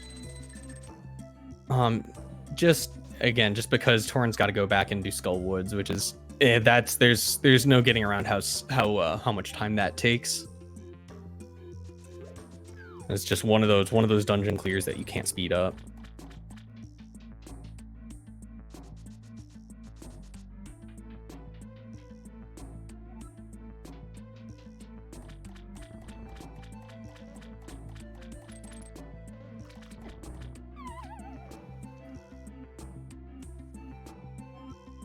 So there was a small little trick that Torrin just pulled off. He hookshotted through a block, and man, if that goes wrong, it's going to lose you so much time. Yeah. You've got to admire the trying to cut down as many frames as you possibly can. Yeah, it's not a tough trick, but yeah, you do have to make sure that you get it, because you really only get one shot. And it really only saves a little bit of time, like a second at best, I would guess. Now we did not see the big key, so we may have to come back in if we're unlucky.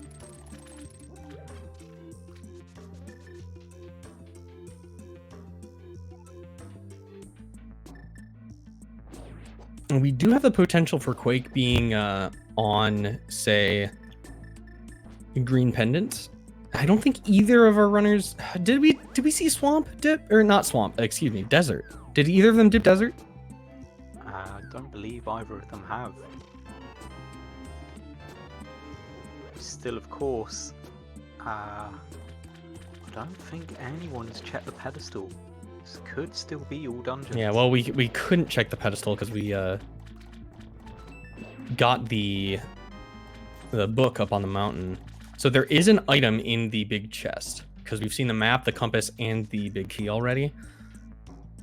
But Torrin making the right play here. It's kind of faster to go through the dungeon, clear it, and go back for the big key, big chest if you have to, rather than walk upstairs and sort of go all the way back through that to open the big chest and then go and fight the boss. It's Zethno heading straight for the back, not doing left side swamp.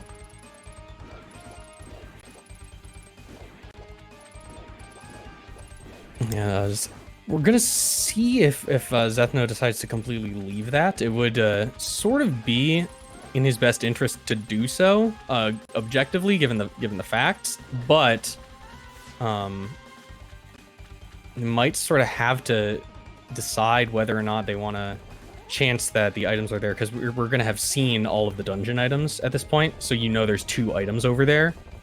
And if Zethno goes back in for left side swamp, that's considerably... It's going to be slower than it was for Torrin, for sure. Torin finishing off Argus with a silver arrow.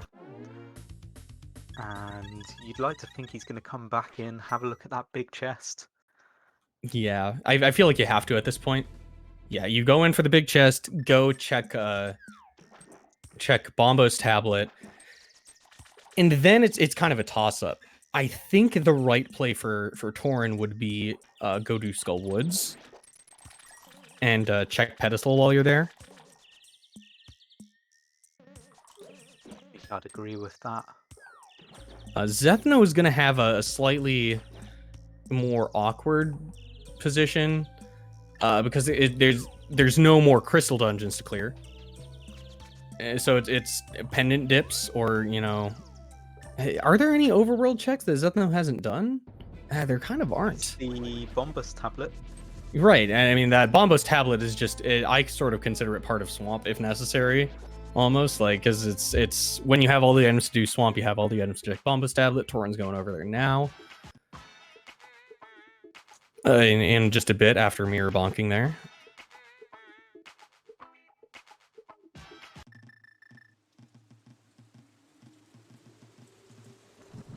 There's also the Pyramid Ferry that Torin may go and check. Did Torin go back in for the big chest, or did we just talk about it? He went back in. There was nothing in there. Oh, okay, And yeah. See, and that's why we just missed it, or I just missed it. Clearly you didn't. But it's actually pretty quick to go back in for that big chest. It's only a couple rooms away. Here we go. He's gonna have a look into Skull Woods. Right, and this is really the only logical play here. For Torin, at this point, it's like you just keep doing crystal dungeons, especially when you know there's an item in back.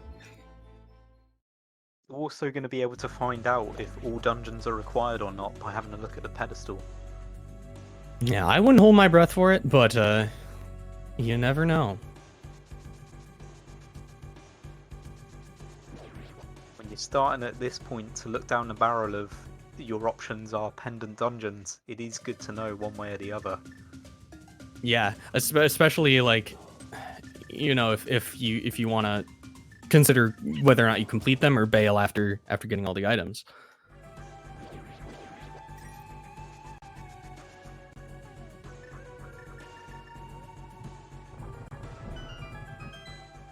Zethno going for left side swamp. Doesn't want to leave it to chance. Yeah, and again, this is probably the right play in that position. You know, given that it's garbage, it's not really the right play, but it would be really questionable to skip it at this point. You're one item from go mode, you know there are two items over there. It's a really hard sell to skip it in that situation. It's a painful dungeon to reopen as well. But this is looking better and better for Torin as this goes on. Zethno routed that a little more aggressively and is sort of paying the price now because this is it's definitely slower there. Lost some time, had to do the had to get that big key or that small key, excuse me, the vanilla way, which is probably like I just without doing the math in my head, 3 or 4 screen transitions slower.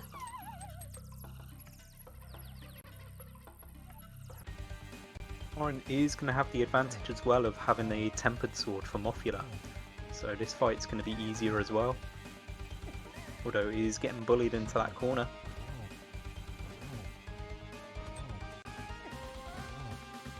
Yeah, getting not friendly patterns with those spikes there.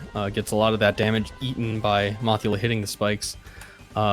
Gets that piece of heart, and it's probably gonna check pad here. I imagine you take this opportunity to know what's on ped, because again, as I said, you know whether or not you need to clear dungeons or not.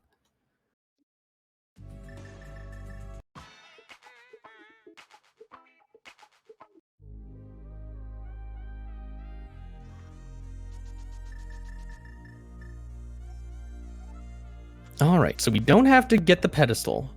So I would probably go to desert at this point.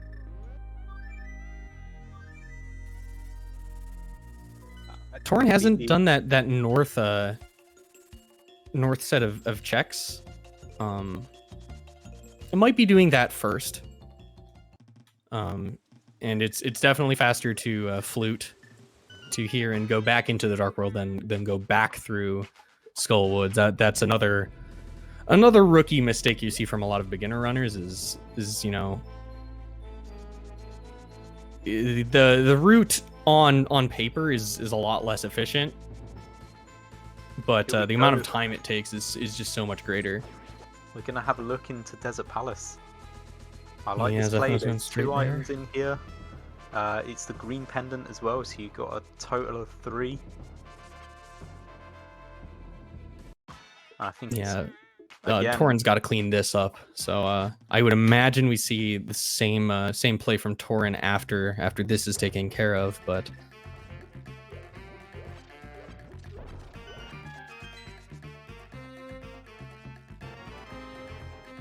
grabs that red mail, not taking any chances. Still, of course, could be the back of Thieves Town. Right. Given that, you know, it's you go to desert first, because Ped is dead and it's the green pendant. So green pendant isn't dead, but you definitely don't need to full clear the other dungeons. So if it comes to going into those pendant dungeons, you do the green pendant one first, especially when it's a quick one like desert.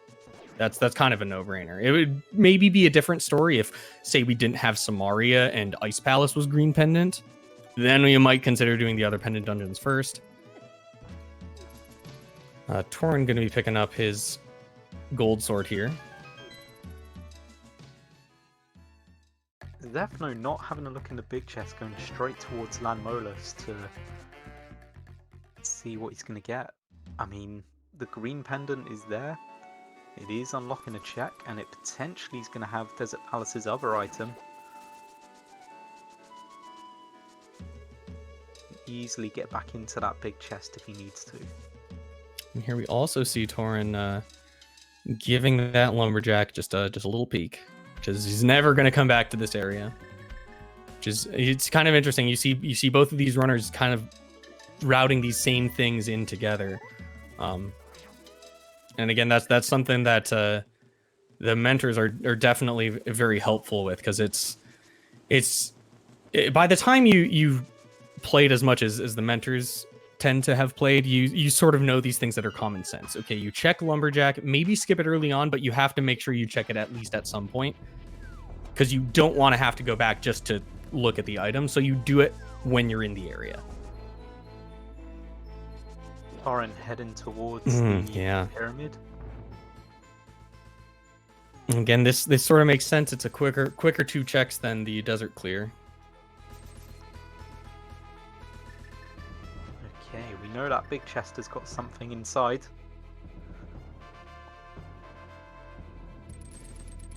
You know, I'm really feeling the Ice Palace. That has been that full clear has been in Logic for a really long time.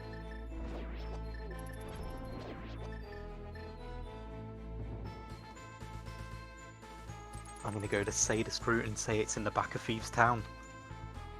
It's not what I would do, but it's what I'm going to say is where it is. I mean, if that is the case, that really just favors the runner with better execution at this point. Because the longer Seed goes on, the more that's going to come into play, and the more routing advantages start to disappear as both runners start to check everything. Just 10 arrows, so Desert Palace doesn't give us anything in its items, but is it going to give us anything from the green pendant? We're gonna have to wait to find out, because it looks like Zethno's going into Ice Palace instead.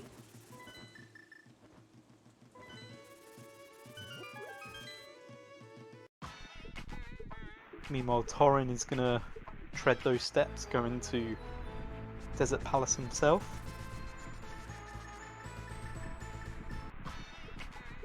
And I think part of this routing on Zethno's part is because Zethno can't really reasonably do that ped check. Kind of has to sort of hedge his bets, so to speak. So, it's, do you bank on on it being that green pendant, or do you try to get as many checks as possible while getting those pendants taken care of in case you need to do all three? And from Zethno's perspective, this makes sort of the most sense. You know, do Desert first, do Ice Palace next, and then do Thieves Town, and then you're like right there to turn in the pedestal if that ends up being you know, where it's at. However, Torrin is going to be able to choose to go turn in that green pendant immediately because the weight of that green pendant is much higher than, you know, all of those three items that are in Ice Palace.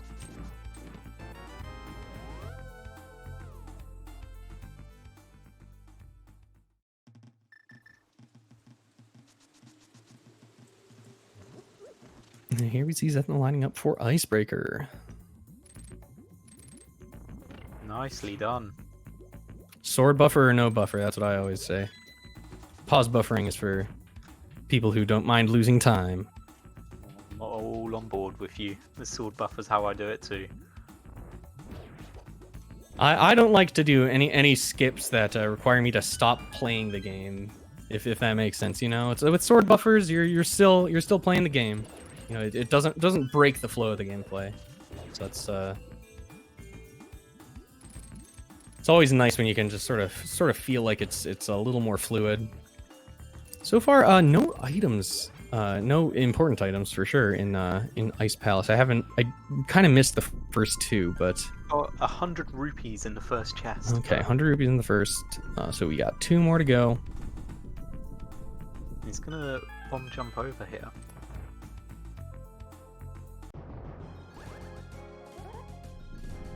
Or maybe not. He's gonna go down quick and check Ice Tea here. This is really nice routing from Zethno as well. Really good knowledge of the dungeon, knowing what you can do and when.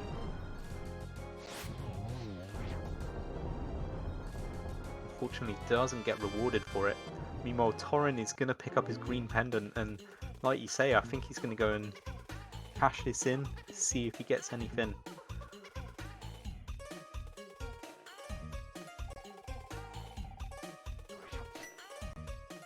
Yeah, we saw 2 items in the front of Thieves Town, so technically, Ice Palace is more item rich than the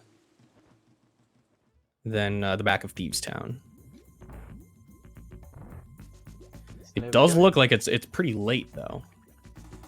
Not a whole lot of items early on. Two items for Zethno, but just some bombs this time, so just bombs and money so far.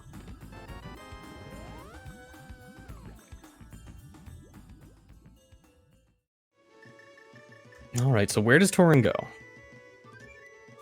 Best move, you know, from our bird's eye perspective here is to... Oh, well, wait a minute. Oh, never mind. For some reason I saw I saw it. I didn't see it go to 5. I thought he was like going to Meyer area again for some reason. I was like, oh, he's dipping Meyer, and then I was like, wait a minute, that doesn't make any sense. And then he landed, and I was like, oh, okay, I know what's going on now. I'm dumb. So is this going to work out? No, it's not. Oh, Meanwhile, Puffs get away. Going to be the answer. Coldstare taken care of by Zethno. And there it is. Quake is the result. So Zethno's got an Ice Palace lead here. On 1 hour 41:23, I think it was, he hits go mode. Yeah, so it's gonna be rough for Torrin to make up this gap, because you don't not full clear Ice Palace here, so you got to go all the way down, you know, sort of do it as fast as possible. So kind of, you gotta hope that your opponent is making mistakes at this point.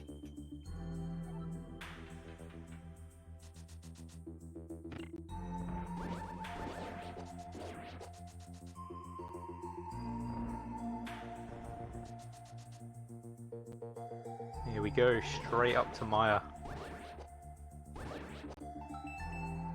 Zethno, of course, doesn't need to pick up anything along the way. Has got silvers, has got the gold sword, has got red mail, has 2 bottles. There's no reason at this point to stop off or anything. Yeah, and that's sort of going to minimize the potential there for any sort of execution errors. Interesting. Torinn hits the switch. I'm kind of interested to know what the idea is there, because hitting the switch is useful if you're in go mode, but if you're planning a full clear of the dungeon, getting every item and every chest, it's a little faster to not do it that way.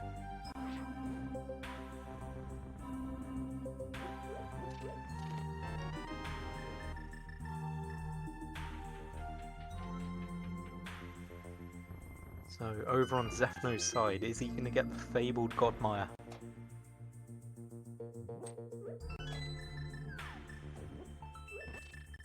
Not from that chest.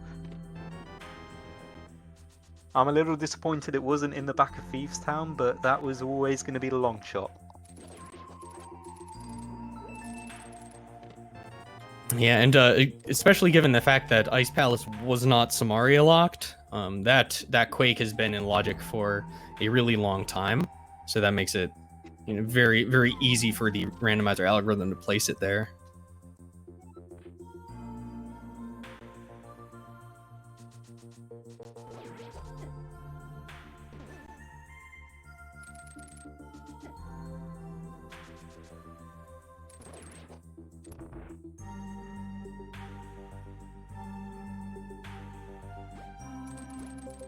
Zethno just looking for his big key. Once he's got that, he'll be able to head to the back and finish off Vitreous. Doesn't want to do the cutscene chest, and you can't blame him for that. He's going to see if he can find it on the other side.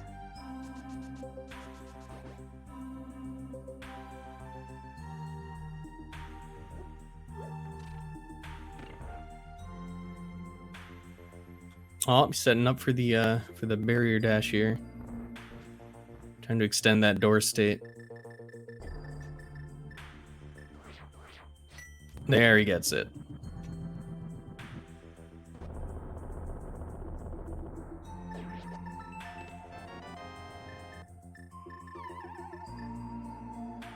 Just get some maps, so the cutscene chest is going to be required.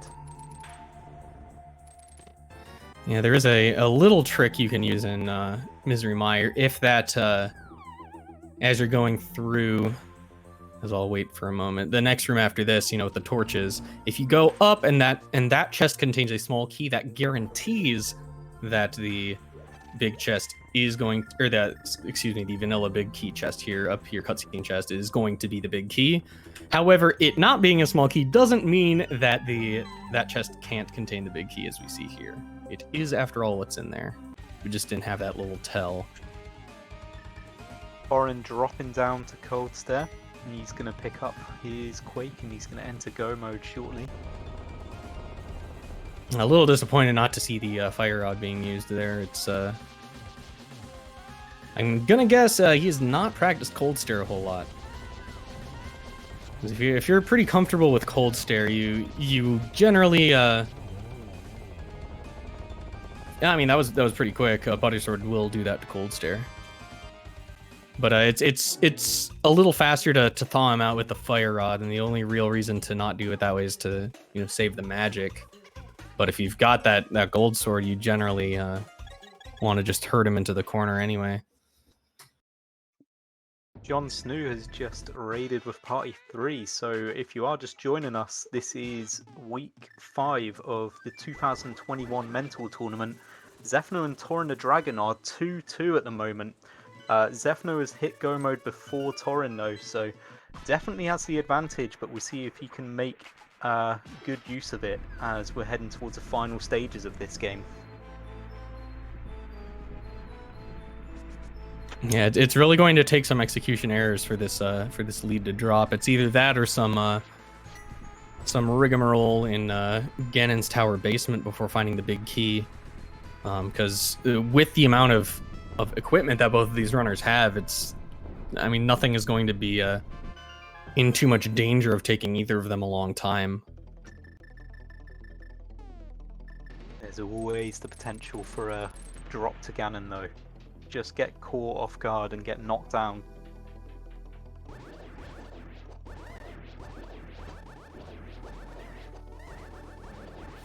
Getting spooky action as well. Zethno has been getting some really good tricks here.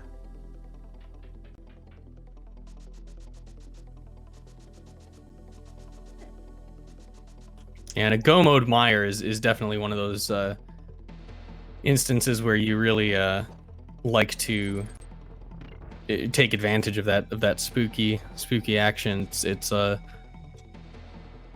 little bit easier to sort of keep it set up. And down goes Vitreous, so that means we've got a game to play. It certainly does. So, where is that big key? Chess 1 through 22, get your guesses into chat.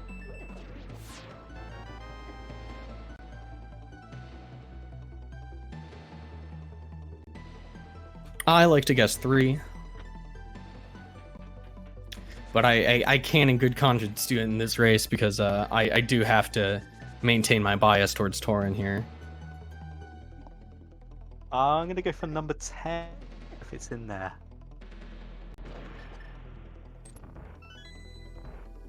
I'm gonna say a fat 22, and also I'm gonna say that Torin is gonna check that one early, because he knows how much I like that check.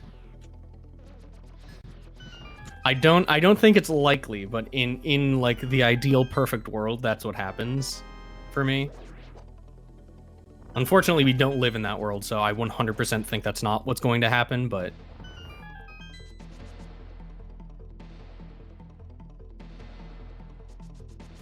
interesting here. Zethno going into the Dark World to go up Super Bunny? I mean, correct me if I'm wrong, I'm pretty sure this is slower than going up Paradox and using the portal on TR.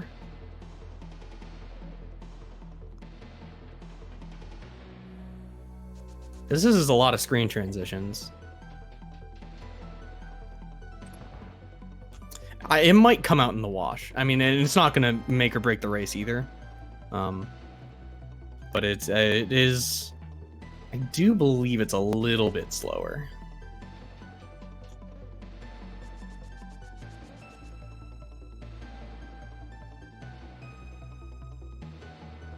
So in this tournament, Zethno's times have been around the 1 hour 40, and I wonder if he's starting to look at the race room, starting to think if he's going to see the ping any moment that his opponent's going to finish, and whether that's going to put any stress on him at all.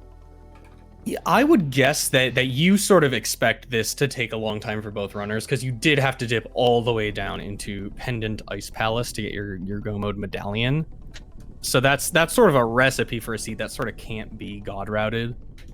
And there you go, And, number 1. Yeah, number 1. So yeah, again, no shenanigans here in the basement.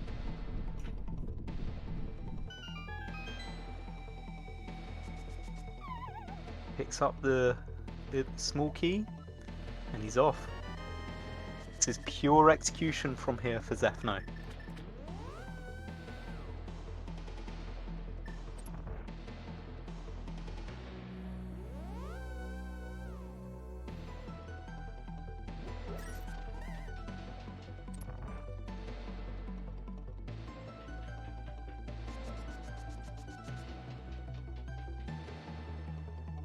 Yeah, so there are really only a couple of spots that can sort of eat up some of your time here. The Gauntlet can eat up a little bit. Land Mode 2 can eat up a little bit. Moldorm 3 can eat up a little bit. And then, you know, basically the Gauntlet and the bosses. But again, without how much equipment we have, it's not a huge concern. It's time loss is going to be minimal.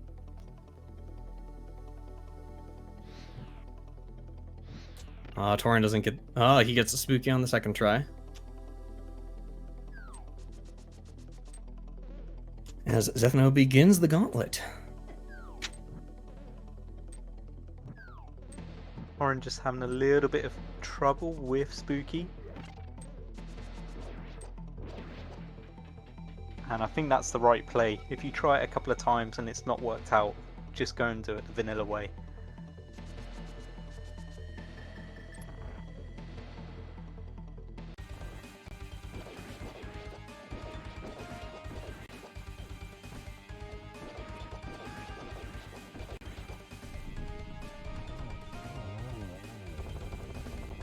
Vitreous down. Very quick fight for Torrin there. Zethno comes into land modes too. Doesn't get that silver arrow off. Silver arrows are one-hit kills on these landmo heads, but it is a little tough to get that timing just right. And guess what looks to be a 3 cycle here.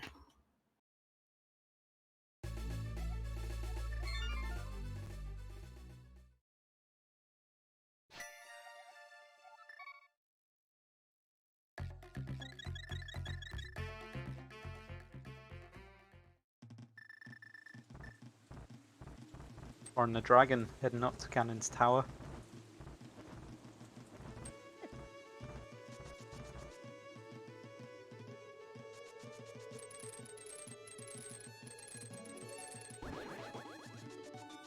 We're just having a little bit of trouble with these wizards, but does get through.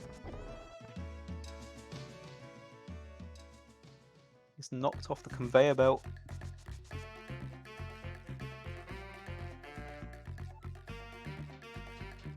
Certainly at this point for me, you start to think, is my opponent on the Ganon fight? Yeah, I mean, on the flip side, it's probably pretty encouraging for Torrin that in a way that their opponent hasn't already finished, given how much time he's felt. He must have felt that he's behind since basically the beginning of this run.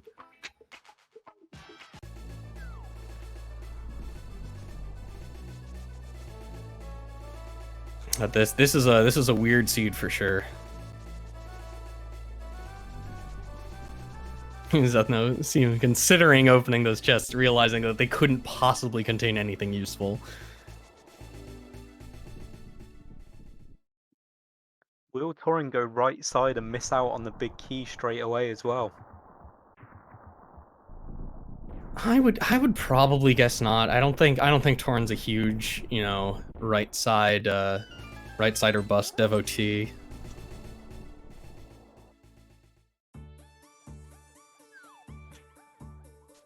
Might see Hope Room left. Zethno pulling out the safety, holding a sword out to make sure he didn't get bonked off by Moldorm. And thankfully no key on the right side, so Torrin forced to go left side, where he'll find the key on the torch. So my guess of 3 would have been correct for Torrin, though not for the reason I always hope.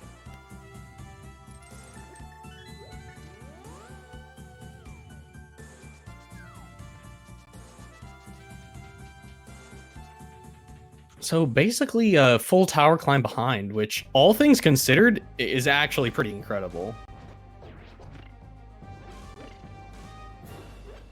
Just between good efficient routing and the way the seed played out, managed to close this gap considerably.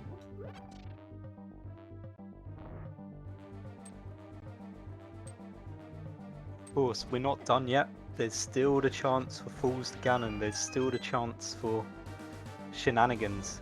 But you got to think when Torrin watches this back, he's going to be ruining that flute in Zelda's cell.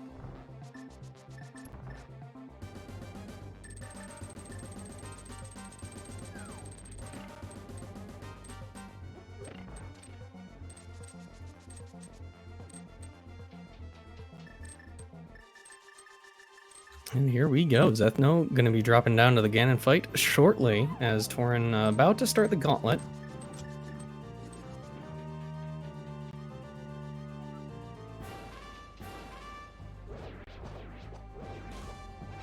I mean, we kind of did knock coming into your house with the bat falling through your ceiling. So... I mean, that was him, though. He knocked before coming into his own house. But you were supposed to knock, too. Yeah, we have all the safeties we need for this fight. So, again, The 1-1 here is completely free. And so the really the thing to watch out for is if we don't go for the torch glitch, you got to be careful when Ganon is teleporting down to the bottom, because it's possible that you light the torch and then he's right on top of you, just bumps you off. But if Zethno keeps his head on straight here, it's gonna be a pretty easy final phase here. He doesn't get the torch glitch, so that opens up the possibility for some of those shenanigans here. Torrin has just finished his land mode. Ooh, didn't go for the double there. Could have gotten it. Yeah, and that's exactly it. If you saw that on Zethno's screen, if he had been slightly less careful about that, and Ganon had been in the wrong spot, he would have gotten bumped right off. But he keeps his head on straight, delivers that final hit to Ganon, and he is off to his third victory in this tournament. So get your GGs in for Zethno. Finishing with an official time, 1:58.27 on racetime.gg. That is a fantastic time for having a required item on Cold Stare in Pendant as well. And honestly, Torrin not too far behind, coming up on the last I would say the last quarter of the tower climb here.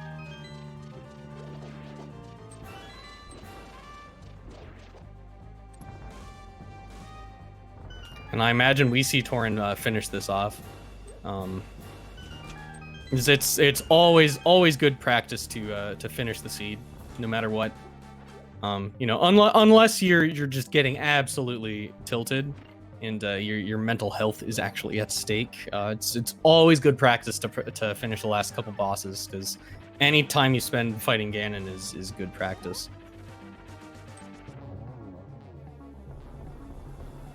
Dashing through Moldorm gets that fight done. Just a little early of the hook shot, but the Ganon fight is going to be absolutely no problem here as well, you'd like to think. Yeah, and again, like I've said before, I've played a lot of seeds with Torrin. If there's one thing we do, it's we always finish it off. So he's fought Ganon enough times that I should hope that he doesn't do too poorly here. But we are joined here by the winning team.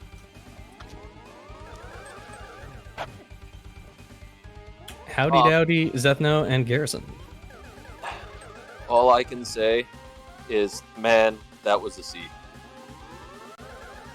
Like, it was. Indeed. I felt behind for a large portion of that seed just because of where the items were until we found them. Yeah, a lot of them could have been picked up in a very different order. That's for sure. Even the dragon just finishing off Aga 2 there, so his Ganon fight is going to be coming up, and it's going to be real quick to get through. But that quake ended up turning into guess the pendant dungeon at the end of the seed, so... Yeah, I mean, I do think that you guys did pick the correct pendant dungeon, as I was sort of pointing out at the time. You didn't have the opportunity to check the pedestal, so obviously the last pendant dungeon you're going to want to do is going to be Thieves Town, in case it ends up being that, so... Well, we also did pod really, really early, so when we were going into Village, the whole point of going to Village was to see how much of Pendant Thieves Town we can actually skip. And then once we, solidified that skip, it was like, we're just not going back there. It's a bad spot for us. It's much better if it ends up being an Ice Palace for us. So I just want to point out Torrin with the dash pokes, very nicely done. I think a little bit unnecessary given that we have the gold sword here, but still very nice swag, and it's a good strat to learn if you're ever doing this with the tempered sword, because it's nice and quick if he gives you that pattern. He is on 2 hearts at the moment though, so we just have to watch I think he bottled a fairy a while back. I think it was in Eastern. And I don't think he's used it since, so he probably has it.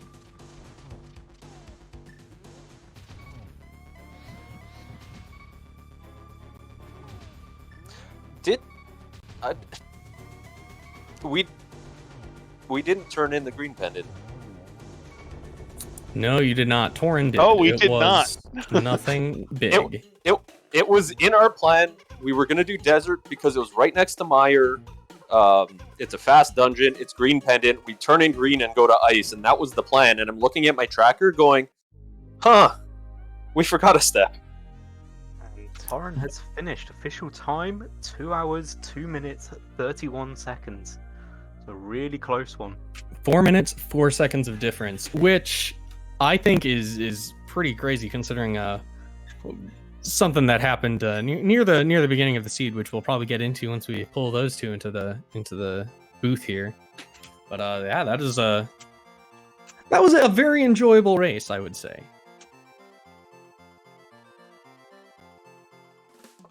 It was a crazy puzzle to figure out, that's for sure.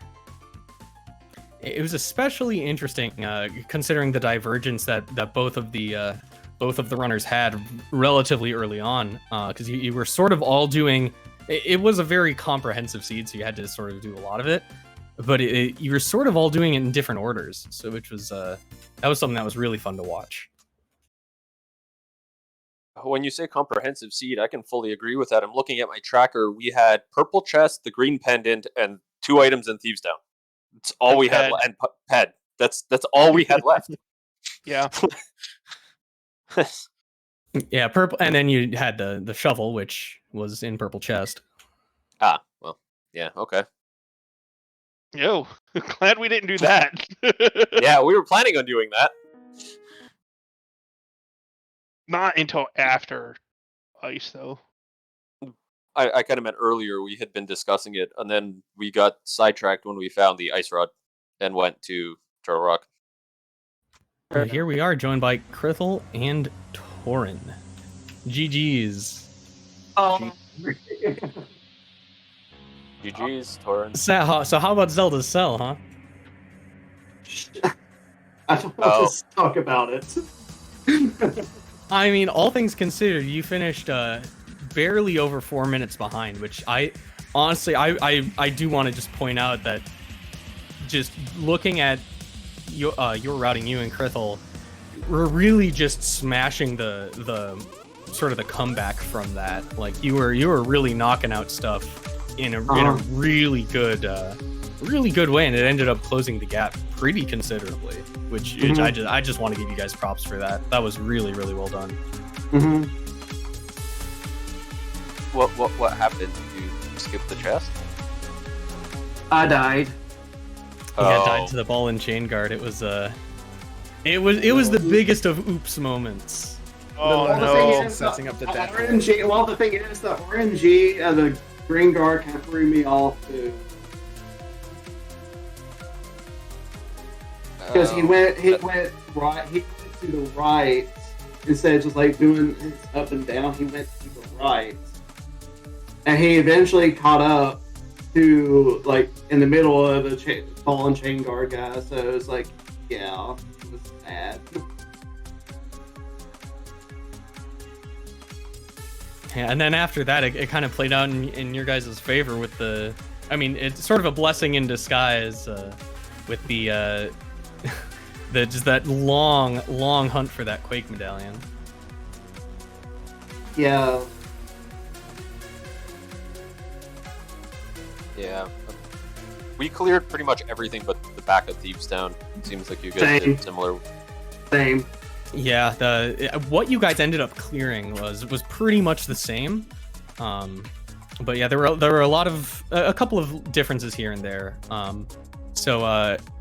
Torrin had the Dark World access significantly later because had to go back down Zelda's Cell again.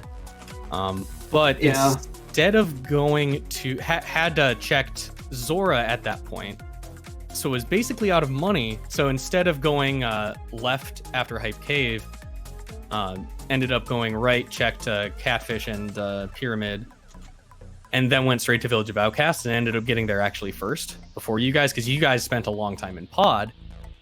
And so Torrin was able to get to that pod area and do it a little quicker with those boots. Yeah, the boot display was like, oh, yes. Oh. Where was the boots again? Because we got it late. It was That was, a big that was- key chest. It was a big key chest. Thieves Town. Oh, yeah. That would have been really nice when I was doing Dark Pod. Well, and Mirror was there too, which would have made it a lot faster for us too. Mirror was in chest game, because I remember it being. Yep. We decided to go to Hammer Pegs, and I was saying to Zethno, "Oh, it's gonna be fine. It's gonna be unlikely that we find Mirror immediately," and then we found Mirror immediately. Next check. Next check. I'm actually kind of glad because we didn't have no money, and we the first chest in Beasttown was 300. It's like, oh, this is actually really good. I'm really glad. So Yeah, I was you had one single rupee for probably a good 5 minutes. Mhm. And it was gosh. right as you were getting to all of those checks that you need to pay for in Dark World. Yeah. How did you get 500 rupees to even pay Zora? We were sitting at like 150 for the longest time. Okay. So yeah, for the longest time, the seed was definitely stingy with the money. So even after, of course, we paid the bottle merchant, he gave us 5 rupees back. I think eventually, after we did, I believe after Mini Moldorm Cave, we had 275 or something like that. Then after that, we went straight back and did Houlihan and got ourselves. Well, actually, sorry, scratch that. It was We a actually chunk went later. Yeah. Sorry, it was a chunk later. We was going to check Agina. On the way to Agina, we did the 50 rupee cave, which gave us the 225 rupees. Then we actually went straight to do Houlihan to get our rest, and it gave us 500 exactly. That makes Yeah. sense. Honestly, like that was actually low key pretty cool. Just watching you guys do that, and just how little hesitation there was. Like you didn't stop to figure out you didn't walk past the 50 rupee cave and then realize it and go back. It's always nice to see stuff like that where that really means that you guys are thinking on the fly and keeping stuff straight, which is always exciting to see in this tournament. We knew we were banking on I've something. did that like 2-3 times though. That 500 exactly did limit your choices afterwards, though, because you couldn't go into pods, you couldn't go to the dig game, which we knew there was a bow on dig game from Zethno's side, so really had to think about where you wanted to go after that. Yeah, true. But it's like, okay, we got Master Sword from, Zora. It's like, okay, what? Okay, we did work from this check, so let's just go ahead and just go, blue mail, like 8 hearts, it's definitely a lot easier to do, to go sell then. It's like, okay.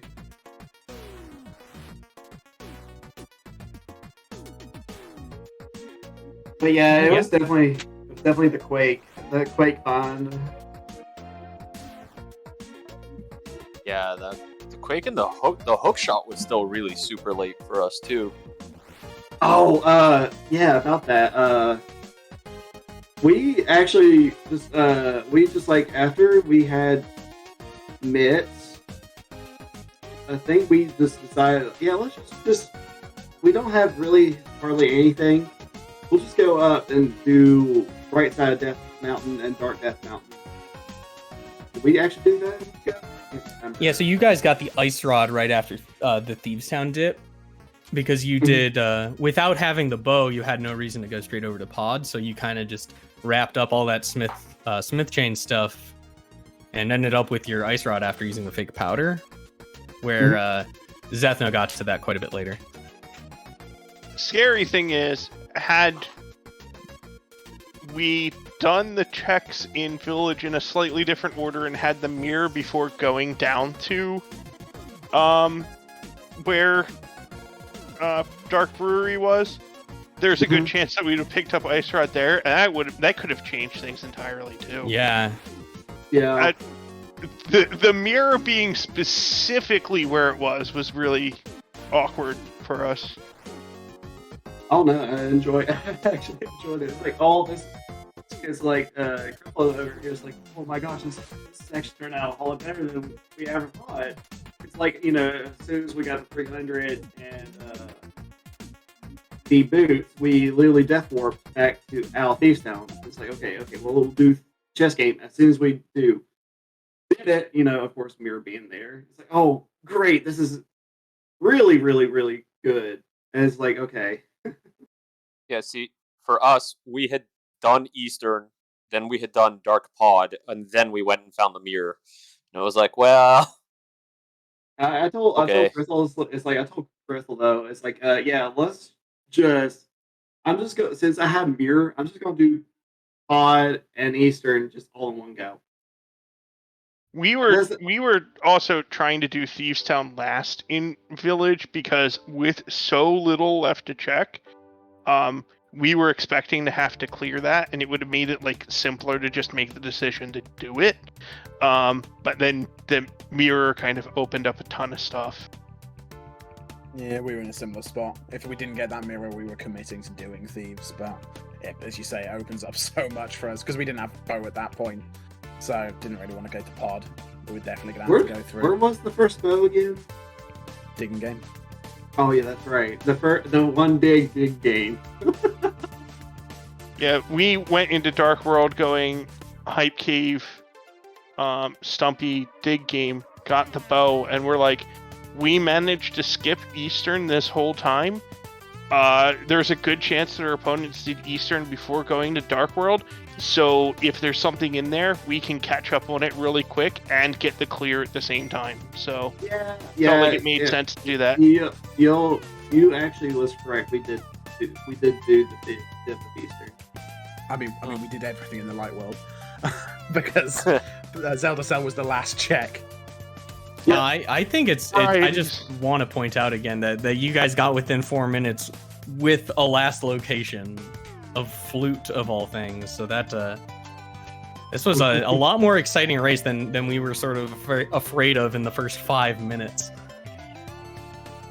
Yeah. I was like, oh, please don't let the race be decided right now already. Oh no, I can't believe how quickly we actually caught up. Yeah, it was a great race. Definitely one to look at. Yeah. For both of you guys to see what you did well, I mean, I don't think I saw any sort of comprehensive errors other than, dying in Zelda Cell, which is something that I would never recommend. But yeah. Other than that, I think both of you sort of played the information you had very, very well. Yeah. So who got to the cell? I'm just saying, who got to the cell first? Oh, you were at the cell first. Because you went right there. They did Sanctuary first? Yep. But I decided to go into Uncle and Escape right after the initial Sanctuary village check. Because we were just so low on rupees and everything else that I wanted to see what was there. So that actually paid off really well, even though I normally do South Shore first. Okay, I do have another quick question. Did you all actually figure out what was tier 2 or tier 3? I don't know if it's by... Tier 2 should have been blue rupees? Okay. Yeah, tier 2 was blue rupees, tier 1 triple was green rupees, and I have no idea what tier 3 was, so we didn't do it. That was the really funny thing for us, because I was planning on doing a route to check the tier 3 triple, plus a tier 1 triple, plus the bush crabs, and a whole bunch of other things to try to get bombs. I killed the first guard to get my first kill count, and he dropped a bomb. And I kind of went, oh, that changes all of my plans. Mm-hmm.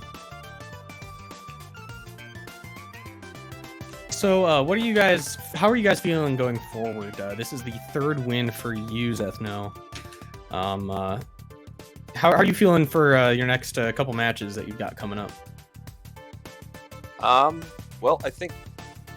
Sorry. I think we only have one more left, and before brackets. So it's gonna probably more nervous than anything, just because it's an important seeding race for which bracket I end up in. Mm-hmm. And it's at the 3 and 3 and 2 ratio. I'm sure I'm going to be up against a good runner like I was this week. So that doesn't make me more confident in where things will end up. We could still both end up at 3 and 3 and then meet each other in brackets. Mm-hmm. Yeah, very well could. I definitely think you should be more confident, though, Zethno. Like 3 and 2, I don't think it's an accident that you're there. Yeah, you don't accidentally go 3 and 2. But I'm looking forward to the last one, and I'm looking forward to see what comes out in brackets. On the other side with Torrin, if you hadn't taken that death to the ball and chain guards, this could have been turned around. This could have been 3 and 2 for you as well. It was a really close race between you, and that feels like that was just the difference. Yeah.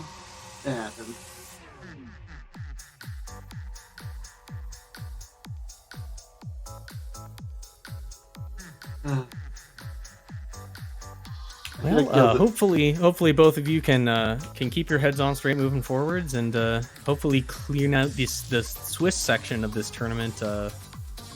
Hey, both of you won't be fighting against each other, so you could both take another win by the end of this. So, anyway, I think that will just about do it for us. Soz, do you know if we have any other restreams coming up? So, there was another restream, and I'm not sure whether a crew got together or not, so it might be worth checking in. This was... Let's just go back to it. Jon Snow was setting up for the 8 PM race between Nash Sauter with Megawatt as their mentor versus Vextopia with Espion. So it's not got a crew with it yet, so if you are interested, it might be worth giving Jon Snow a shout and seeing if you can get involved. Yeah, I would highly recommend it. It's a lot easier than it seems. I actually started doing commentary just last year in the Go Mode podcast itself. So if you're even slightly interested, go for it. You can we need commentators, we need trackers, and lots of Jon Snoo's a good guy too, so he can help you out with anything you know. So I'd love to see people turn up to make these restreams happen, because they're one of the other great things about this tournament is it lets people, get live races out there. Always fun. Anyway, I think that'll do it for us. Shout outs to TreySpyre for the restream, and to Golferbolts for the tracking. Of course, both of our runners, both of their mentors, and unless there are any final words, we will see you next time.